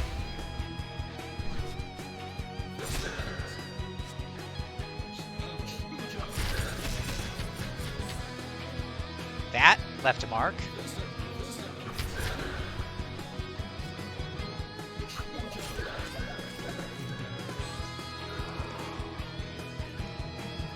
Hey, Tam, you're just in time for the big boss song. We're taking down King Slime with all of our might. It's a song. The big boss song. Singing along, it's the big boss song. Everybody loves to sing the boss song. Yeah! He's muted me? How could you dare to mute my singing? This is like the big boss song, right? Everyone should be listening to this. Great, now I have no energy to use other cards. Great, I can't even do anything.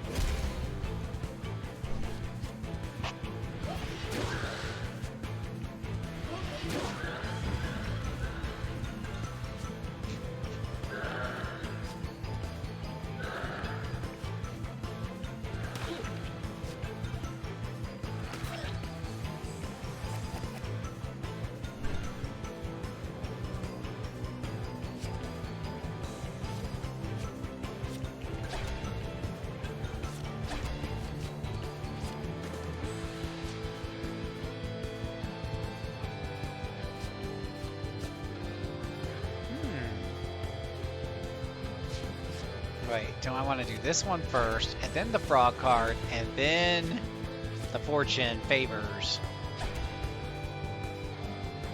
Right? Yeah.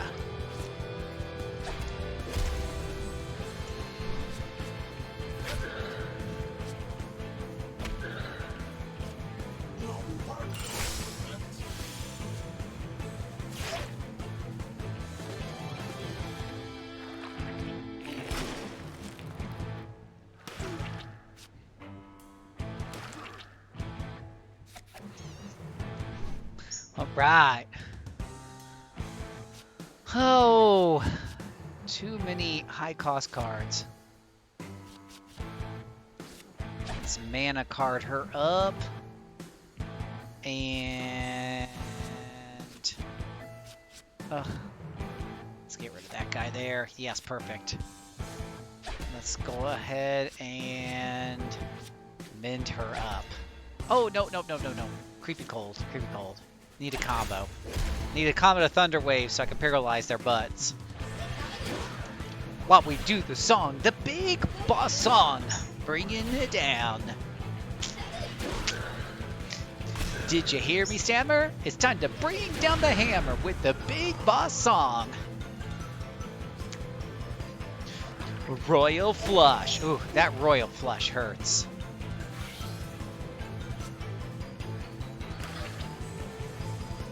Wow, I healed her, and he just took her pretty much all the way back down again, which is very, very rude.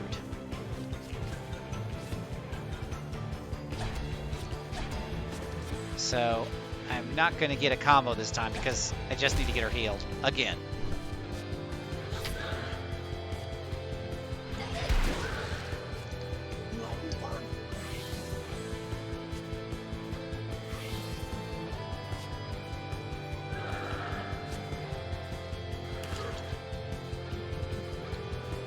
Well, are we going to be able to pull this out of our rear end? We're going to find out. You don't even have to wait for the next show. You're going to find out right here, right now. Oh, really? Need more energy. Ugh, I got to rework these decks. I'm running out of energy too often. That'll work. Chain! I just love the guitar music. I don't know about y'all. I love electric guitar. And electric guitar in my RPGs is like the best thing ever. It's like you're combining two really awesome things and putting them together to form Voltron, savior of the universe.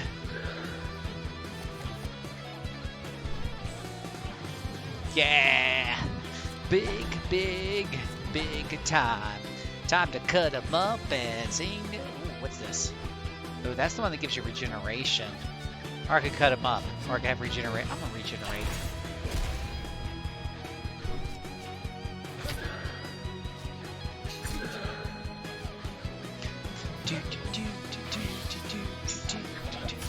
He's wearing a funny mask. Royal Flush. Oh, ow! Ow! He just took my wizard down to like 1/3 of her health with one move while still hurting the other people. That is the very definition of cheating. I mean, if you look that up in the dictionary, it's a picture of that ability right there.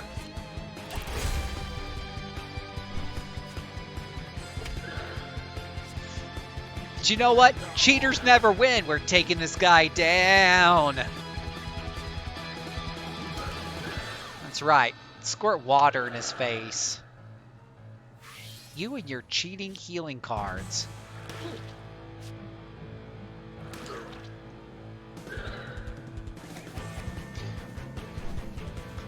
Alright. What are we gonna do here? We got... this guy, I need to get rid of these Cyclone cards. Seriously need to get rid of those Cyclone cards.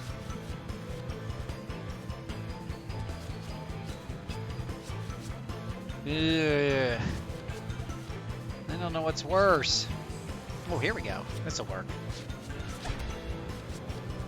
We'll defend ourselves and throw on some electrolytes and do a thunder wave to stun our audience.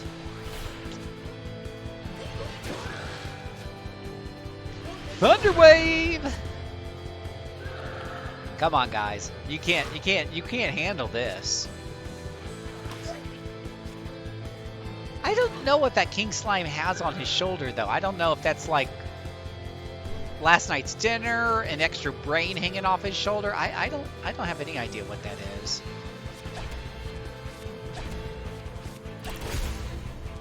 Really no idea.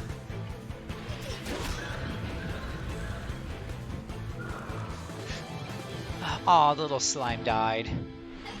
Notice I am not worrying about the little slimes because he constantly regenerates them. And if they're around, he doesn't bring them back. He just wastes a turn trying to regenerate them. Oh, there is that Royal Flush thing again. I think its damage is based on how much energy he has saved up, and he didn't have a whole lot saved up there.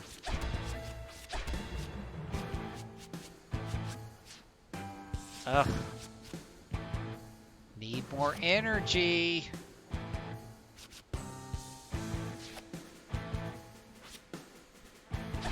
I am just not getting the energy I need to get through my day.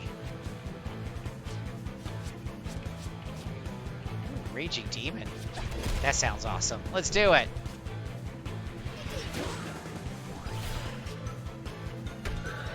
I activate my Raging Demon card.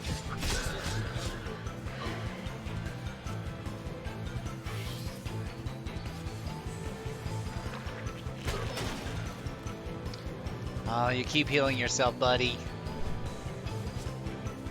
Don't appreciate it at all.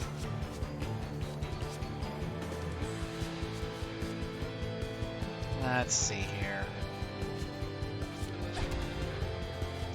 I need one more energy. I need one more energy than what I really have. That'll work. Let us do a cut. And a frog fist. And a fortune's favor. Because fortune favors the bold and those with combos. Hey, kitty.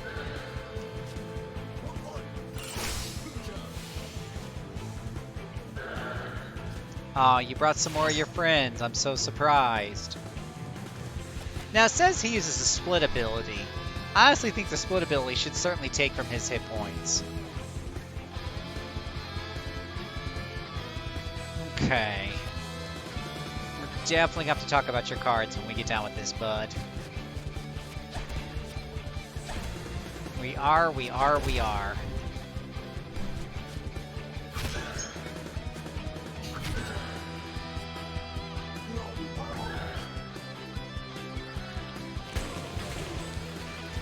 Ouch.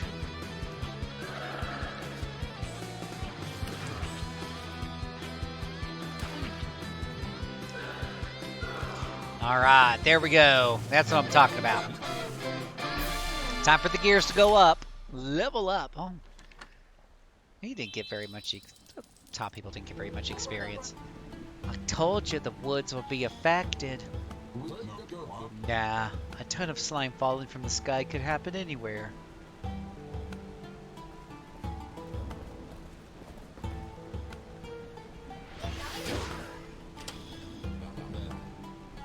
Remarkable. It did what it was supposed to do. Alright, let's head for the main building.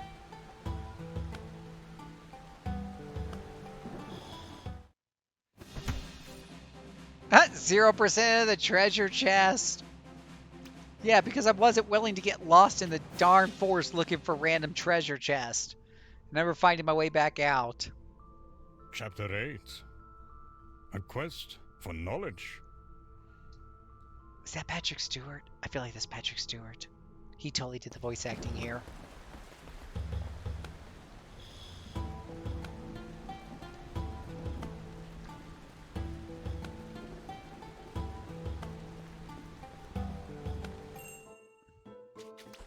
Crafting cards. Well, I definitely have a little bit more respect for this guy. Deals physical damage to one foe, receives greater benefit from critical hits.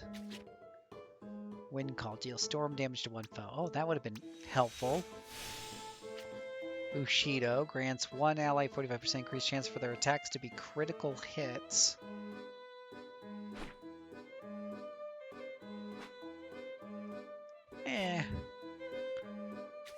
Team Repair heals all allies for 3.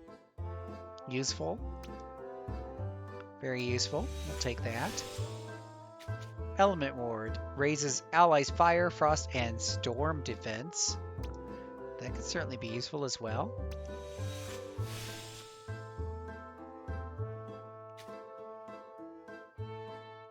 Okay.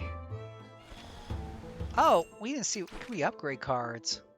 From the upgrade screen, you can improve cards by spending materials. Materials are typically found as a reward. Upgrading cards affects their effects in a variety of ways. Oh, I should have done this a long time ago. Oh my gosh, yes.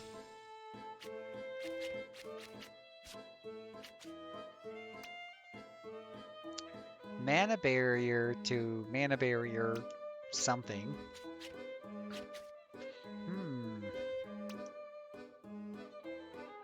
What is it? What does it do? It looks the same.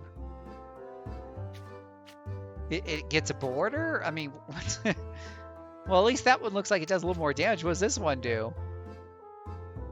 You're not even sure what that upgrade is. What are you paying for? Nobody knows. Now that one says 88, but it has a little fire symbol name, which I'm imagining means the enemies now catch fire. So that seems like it would be worth it. I'm a little confused as to what some of these other cards, do. This one does a tinny skinny more damage. Sure, why not?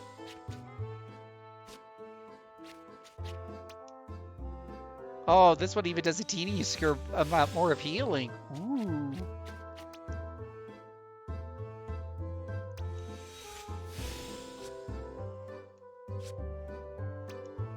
The Ian cut goes up by a teeny tiny amount there.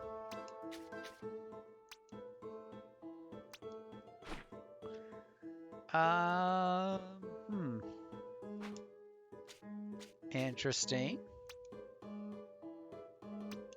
Yeah, I feel like you need more of these things. All right, we need to talk about your cards. Raging Demon also damages Auric. Let me just see what that card is. That's a 2. That's a 2. That's a 2. This is the one. We don't need 2 of these cards that drain all of our gears. Let's see, deals some storm damage and physical damage. Okay, that will be a nice fix right there.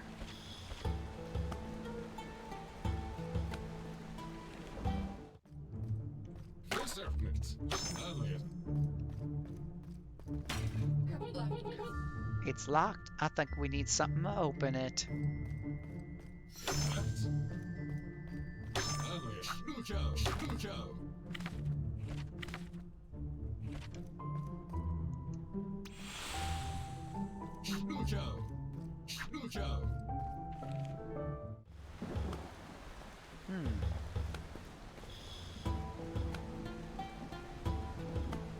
Yeah.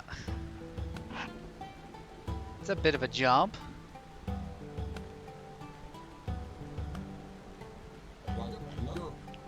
Looks like the break layer took an extended lunch break. Staring into the unexpected abyss, our heroes measure the distance, stretch their legs, and prepare to... We are not gonna jump. This is a regular campus safety measure, the Guardkeeper's Wandering Eye, as it's called. I see. So this bridge is there, but only if you take the right measures? Well, it's in the name, really. We need to find the actual eye. I believe they keep it in the gate tower.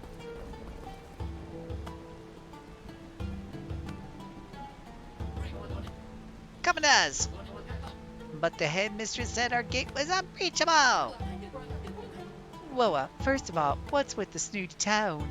And second, what do you mean by headmistress? My lips are sealed, but taking care of you will most certainly get me on her good side, Commoner.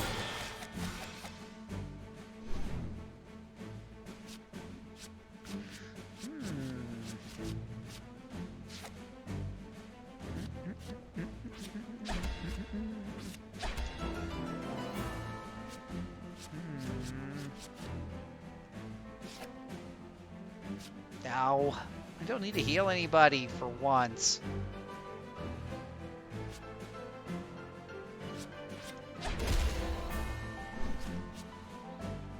Oh well. We'll just have to punch up this nerd. Ouch.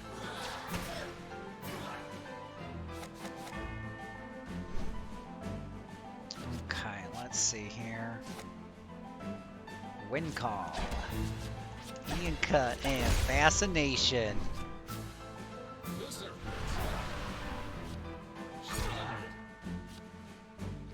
The cat's back on me, as you guys can see. Kitty has returned.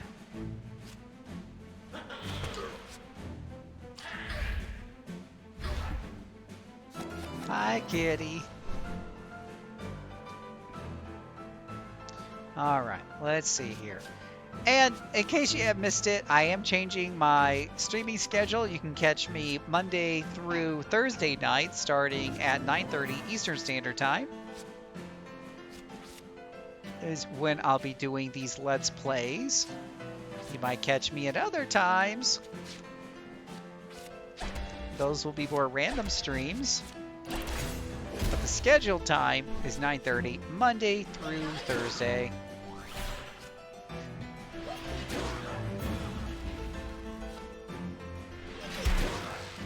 Oh, he likes that. Lots of thunder. Ouch. Ouch. Now you're dead.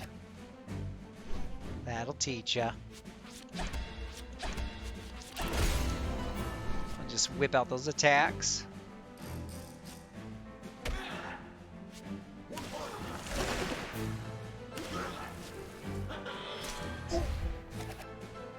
Hey, who knew if you press down the shoulder button, it kind of goes a little bit faster? Learn something new every day. Yeah, that's not bad.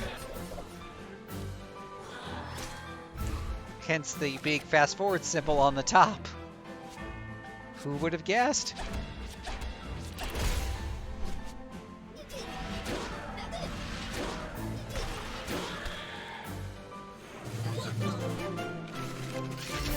Whoop!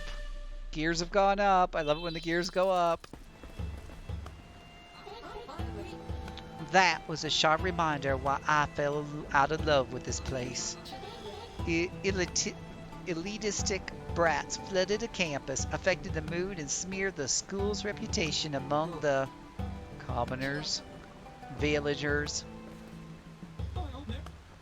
Hey, look, that brat dropped something.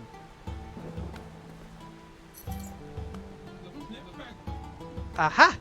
Maybe it's the key to the door we passed? That would seem not only possible, but probable.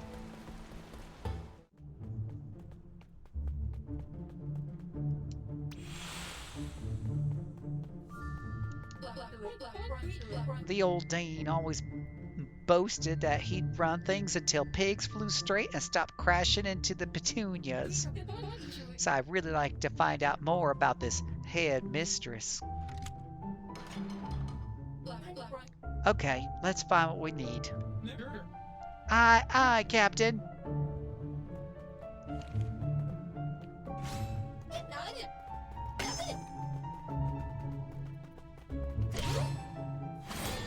Ugh. Ba-bombs. Everybody knows what I think of ba-bombs.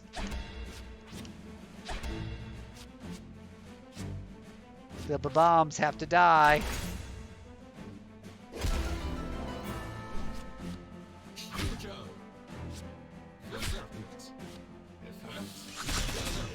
Oh. There was a lot of foxes there. Yeah, it does go at a more convenient rate when you hold down the shoulder button.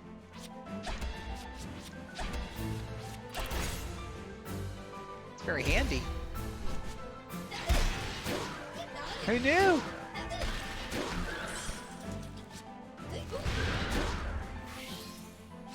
Ah, more healing slime. That's what the test groups were like. You know what? This game's fun, but you need more healing slime. Totally do. Make it happen.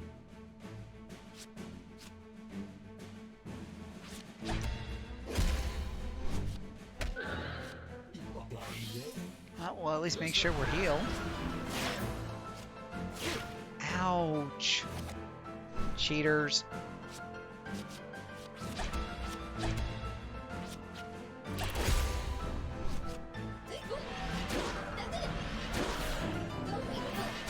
Just burn up some mana barriers for the moment. Hopefully we get some more offensive cards for the next round.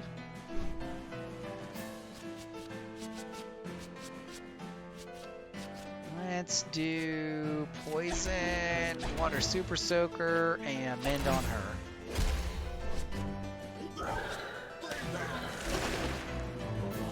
Poison is worth its weight in gold. 127 per round for, oh, just one round. Huh. Could have swore it did more last time.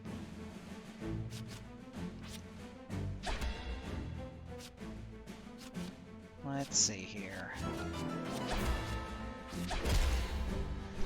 We'll do Fortune's Favor after the green robots attack because that's a combo and gives you additional healing.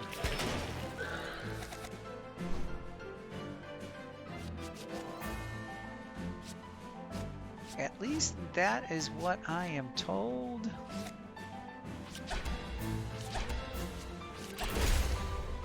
I should probably take out her ice spells, because we're fighting a lot of stuff that seems to be resistant to ice.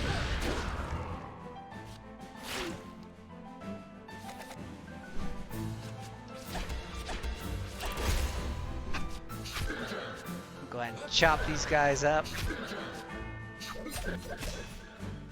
Chop, chop, chop, chop, chop, chop, chop, chop.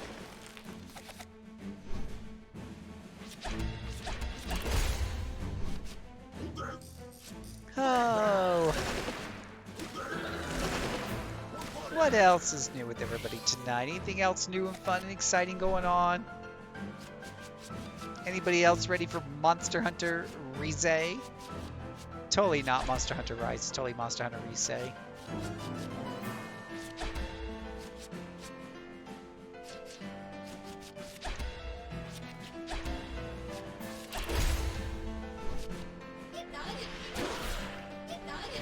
Got a lot of probably need to like take out one defensive card and adding one more offensive card. There we go. There's some offensive cards.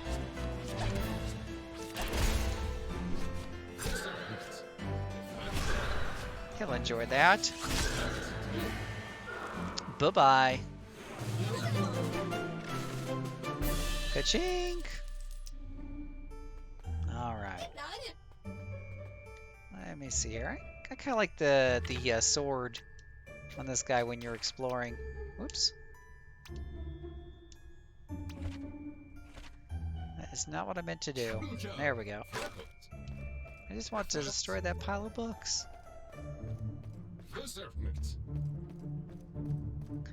Because behind every pile of books is a crap ton of money. Nothing on that one. There we go, see? 23 gold! Of course there's 23 gold behind the books. Huh. Teleportation thingy? What's this? Ooh. Stone Liar. I would love you to watch you play a randomizer. Like, what do you mean a randomizer? Like you're talking about like the Wheel of Row games or something, or what? Makes one foe flinch, switches to cunning mask, which raises Orc's defense by 1 grade each. Huh, that's cute. That actually might be pretty cool.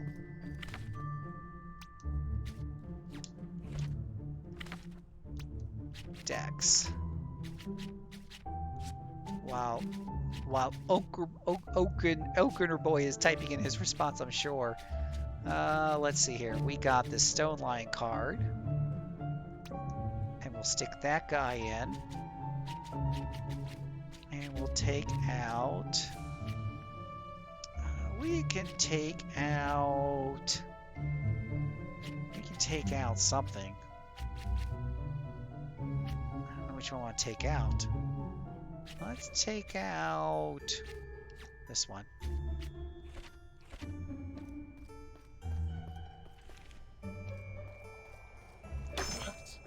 Alright, grab this. Aha! What do we have here? A navigation prism?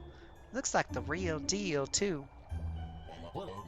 Many strange things with fancy names around here. This will be very useful. Now we can use the Wayfarer's gates. They're a sort of on-campus teleportation devices. They look like big iron wheels with engravings on top of them. When activated, they light up. I believe I saw something similar a while ago. What you talking about, Chef? You talking about the wheel that I spin for the random rogue games, or do you mean something else?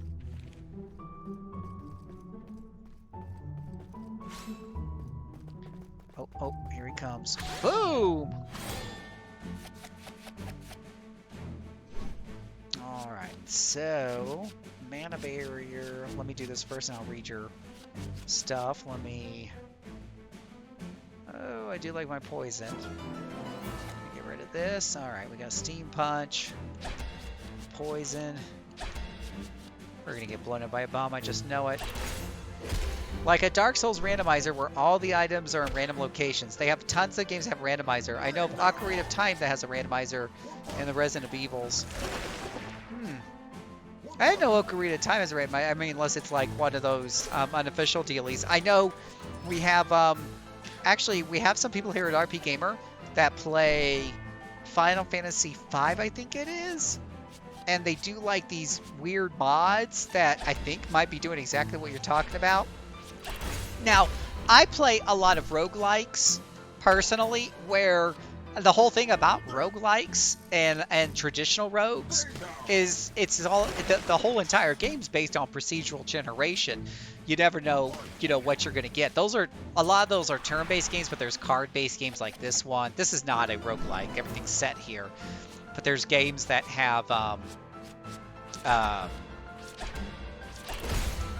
have this randomization. Like, it's a big part of what they are. The dungeons are generated randomly. The items that are in there are generated randomly. The monsters are randomly seeded. And some of them are more random than others. Earlier, I was playing a game called Crown Trick, where, all those encounters are randomized. I don't know if that is any interest to you as far as those games that are, built from the ground up like that. Kill this guy off. Is he dead? He's dead. Wow, he actually beat the bombs before they blew up. Ooh, Oryx leveled up. He's a very happy fox.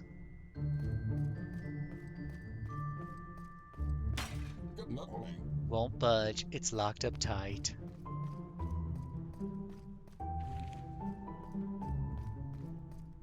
Oh, yay. It's a teleporter. I love teleporters.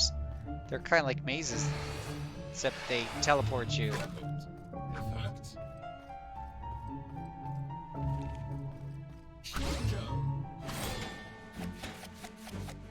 Alright, we got to start this off.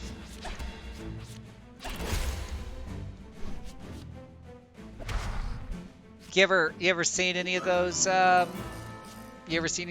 Ochre Boy as far as those rogue games I'm talking about? Examples would be like Tangle Deep and Slay the Spire is a card-based rogue game, and a lot of people play Slay the Spire, so that's kind of a good point of reference for a lot of people. That's a less traditional game because it's card-based instead of like a turn-based RPG. Most of the games I played are turn-based RPGs, like Sharon the Wanderer is a really tough turn-based. Like, you're crawling all over a dungeon, these monsters everywhere, and they're dropping all kinds of weird stuff, and every move could be your last. You're really dependent on, the things that they drop, and the randomness that's kind of going on is a big part of your survival, or lack thereof, which is always cute. I need another color. That is definitely not another color. Oh, for the love of Pete, why couldn't you give me another color? All I ask for, all I want out of life is another color.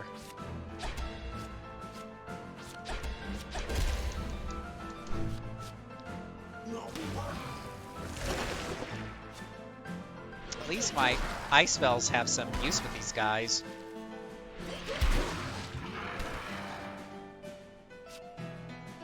Cackling laughter? Well, now he's all confused. That's okay. I don't need him anyways.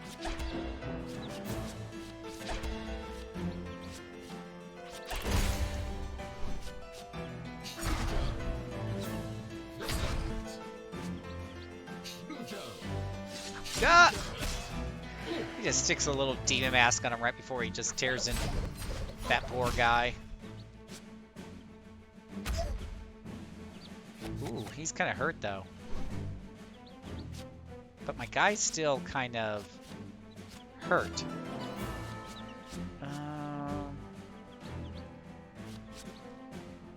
Let's see, I think I have an item I can use to unconfuse him. What is it? A little question mark, okay. And then have him heal him.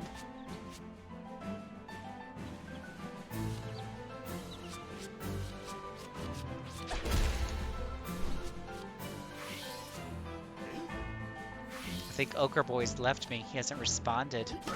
Or he types really slow. He's typing on his phone really slowly. There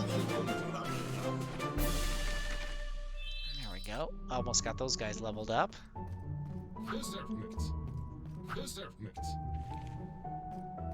Ooh, treasure chest. Smolder. Lowers all foes' fire defense by 1 grade for 3 turns. Ooh, that looks like an eye. And this must be the Groundkeeper's Wandering Eye? Heck of an eye to wander off like that, poor bastard. This is just what we need to activate the bridge. Well, sure. Or we can keep plundering the dungeon.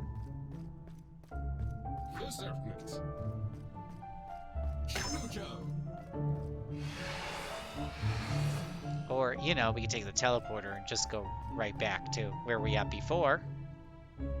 Sorry, I had to eat real quick. What was the question? So let me save this. Hold on. Sit tight. Are you gonna be around? Are you hanging around for a while, or are you running off real soon?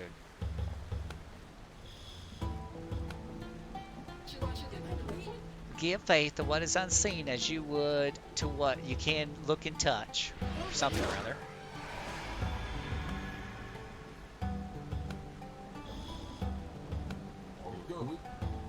Okay, that was actually pretty cool. After having to use the yucky old eye from the tower, our heroes raced over the bridge.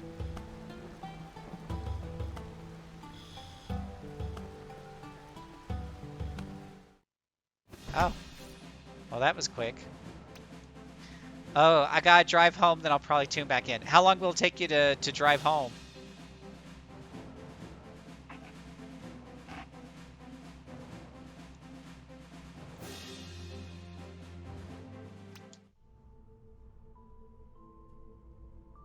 Chapter 9. Back to school. Chapter 9, back to school, 40 minutes. So, okay, so if you could, and you could be on for a while after you get home. If so, then what I'll do is I'll just keep running this. You get home, you let me know, we'll wrap this up, and then I'll show you. I was talking about, we could talk about roguelikes. I was talking about roguelikes and how they're procedurally generated and stuff. I don't want to go through it again because, you know, it hits the recording and stuff. Coparencia. Wow, after doing my best to leave the shackles of this place behind me, I bulgarized my way back in. Oh, Coparencia. I'm just happy you're not like these snooty brats. It's okay. Right, back to school. Let's do this.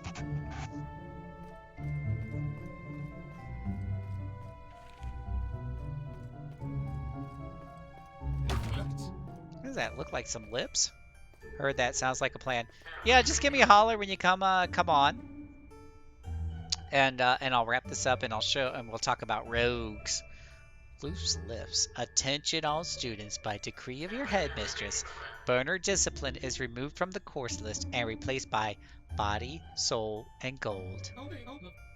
Huh? What kind of lesson is this?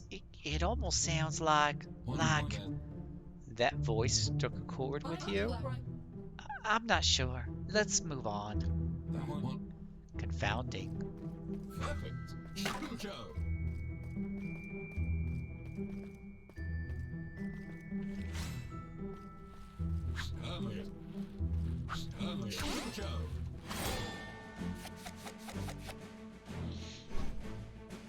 All right. Let's see what we got here. We got cars that cost too much.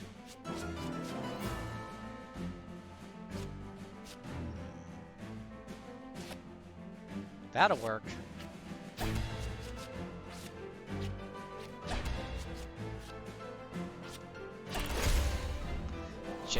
Chain.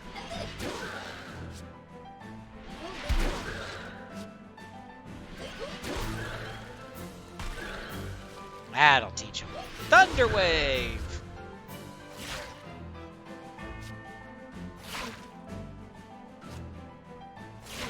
Ouch. So much pain and suffering there.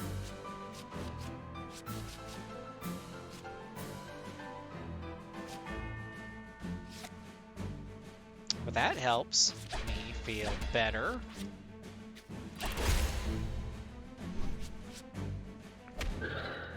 Forgot, if you hold down the shoulder button, this actually goes significantly faster. I will never be a fan of RPGs where the monsters and the enemies heal themselves, because it really, for the most part, to me, just feels like it drags out the battle.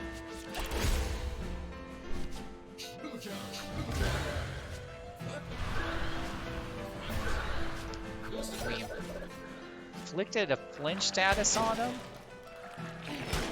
which he didn't get his turn there, so maybe that just took away his turn.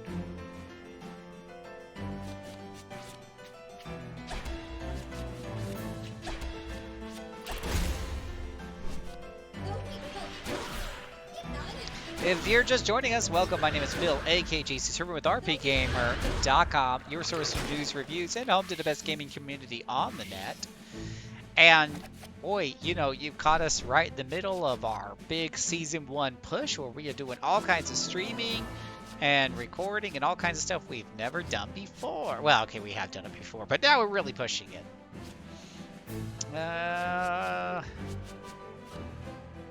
Creeping cold does a hell of a lot of creep, a whole of a lot of cold. Fixer works.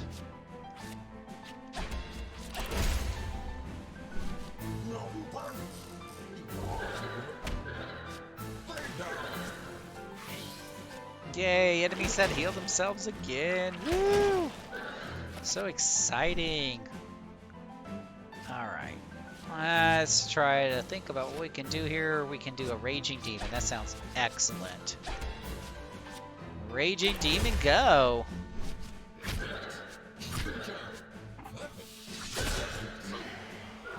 And there's one little less demon in the world.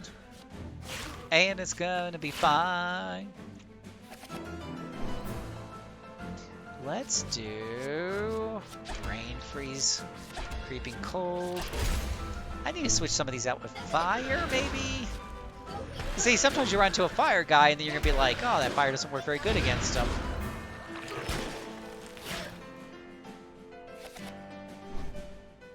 Okay, Focus, Screaming Cold, Electrolytes.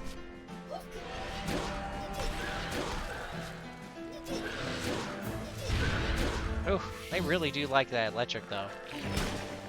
Critical damage. Never hurts anybody except for them.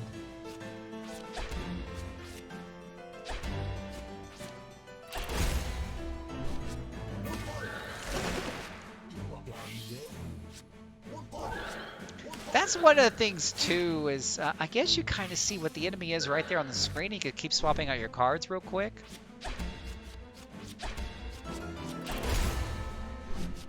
So you could do that.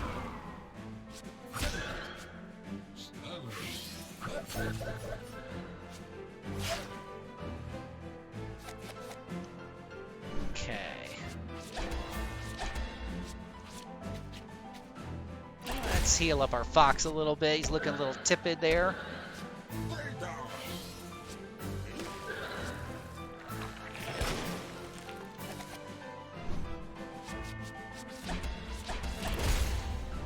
And hopefully this will finish off this guy with a bunch of wind spells and rain of blades. There you go.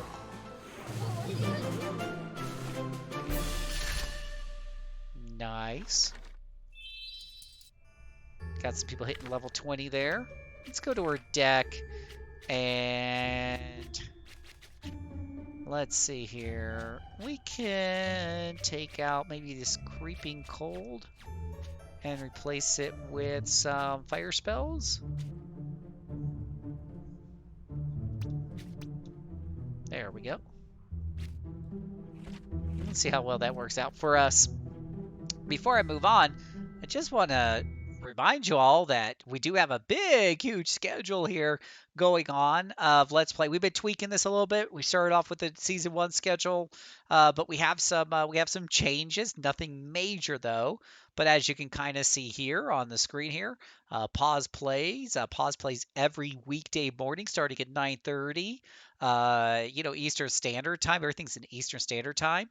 Our good friend Lofter plays Mondays and Wednesdays at noon. And then Herfrog chills at 3:30 on Tuesdays. And you can also catch him at that time on Sundays as well. Scar plays classic RPGs at 6:30 p.m. Eastern Standard Time. And then you can catch me Monday through Thursday nights starting at 9:30 Eastern Standard Time right there, as you can see on the schedule. I do quit a little bit early on Wednesdays, but Q&A quest kicks in at 11:30 p.m. And you got our good friend Michael Laughs, who's oftentimes playing Monster Hunter or Dark Souls or one of those games that he likes. Saturday mornings, right at lunchtime, actually, you got RPG Cast kicking in at noon, and then on Sundays you have Scardu Valley at 10 a.m. in the morning Eastern Standard Time. You can join in on that. Find out more details over our Discord server at rpgamer.discord, rpgamer.com/discord. Blech. If I could remember how to say things. If I could remember how to talk. Because I can't remember how to talk. It would help. It would help if I could remember how to talk. Right. So, let me see. Where is... That is the wrong button. Let me fix my graphics here. I just noticed my graphics are a little out of whack here. Let's see if we can fix that. There we go. Oh, that's why we can't see it. This is just a little out of whack there. There's our information right there up on the screen if you're interested in following and keeping up. I do a lot of unplanned streaming like I am today. So if you want to keep up with that, you'll need to follow me on Twitter at JCServant. And on Friday nights, I play Monster Hunter Ultimate. If you want a chance to be in on that team, feel free to join us at RP Gamer on our Discord server. We have a Monster Hunter channel where we talk Monster Hunter a lot.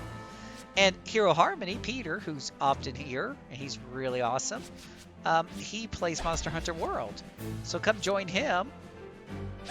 And he plays, I believe, is it Tuesday nights? So it'd be kind of cool if you want to join and play some Monster Hunter World on the PC. He plays the PC version.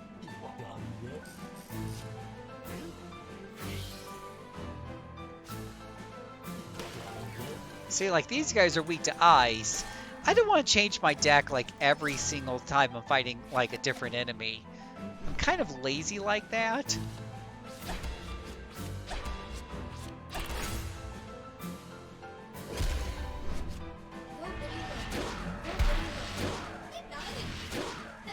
It'd be, like, with normal RPGs, you could just pick the spell that kind of works against the enemy.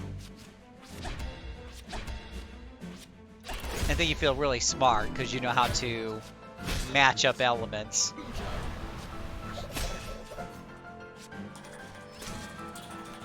It's about to pop. Great, we're all about to die in this burning ball of painful flames.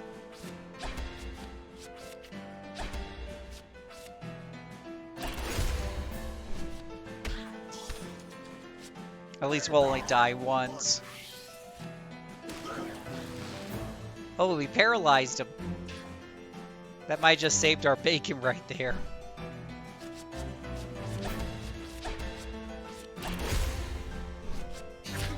We'll see how that works out. Try not to let the bomb blow up on us. There we go. Nice job. That fox has definitely earned a place in my team there. It's doing pretty good there.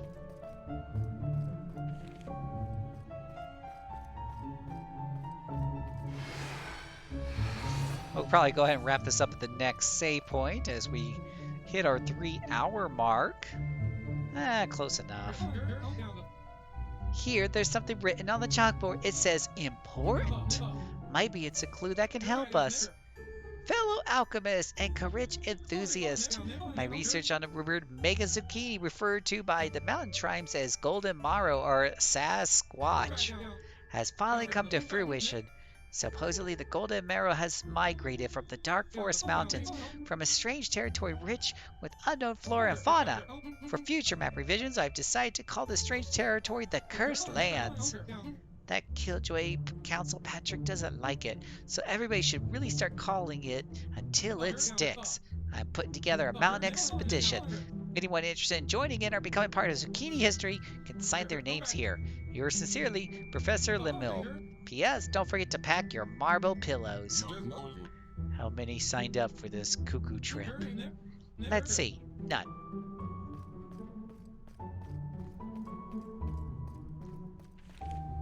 Yeah.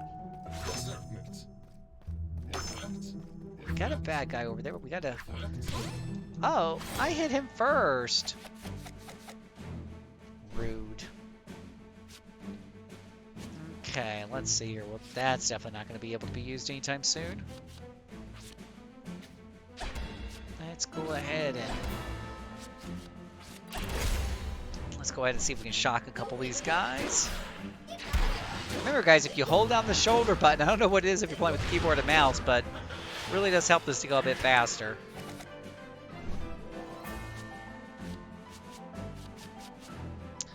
Let's see here.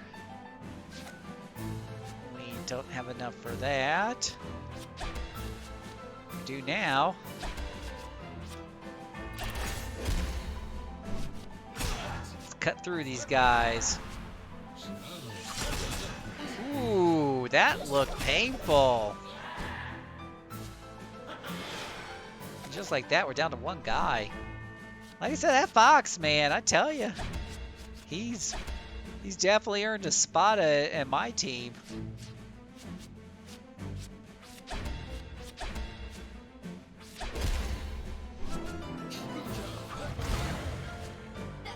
Go ahead and just build up a little more steam here.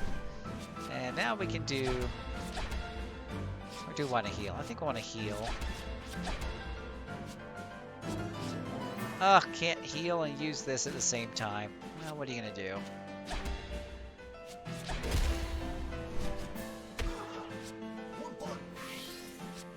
I like to top off my health when I can. Because I don't know where the next statue is at. And you can catch a lot of our videos over on our YouTube channel, so check that out. Alright, little foxy guy there. You know, if you haven't checked out, if you like audiobooks... Ooh, hello, 3 teleporters. Blue, red, and green. Ugh. There's no way this can go wrong. Alright, I feel like this is where I came from. Oh, goodness gracious. Oh, I see there's a little map up there. And this kind of tells you where to go. So to go to the right, you want to use orange. At least, I'm not a big fan of puzzles, but this one does kind of explain itself, so...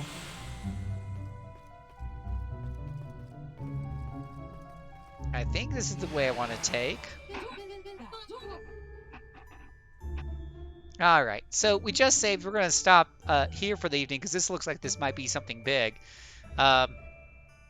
But, yeah, I'll talk about books later. I hope y'all had a good time tonight. We will definitely be doing this again on Monday. Catch us for this particular game. This Let's Play will continue Monday night. Actually, we got an episode of the RP Gamers Experience starting at 9:30, where we're going to be talking about Child of Light.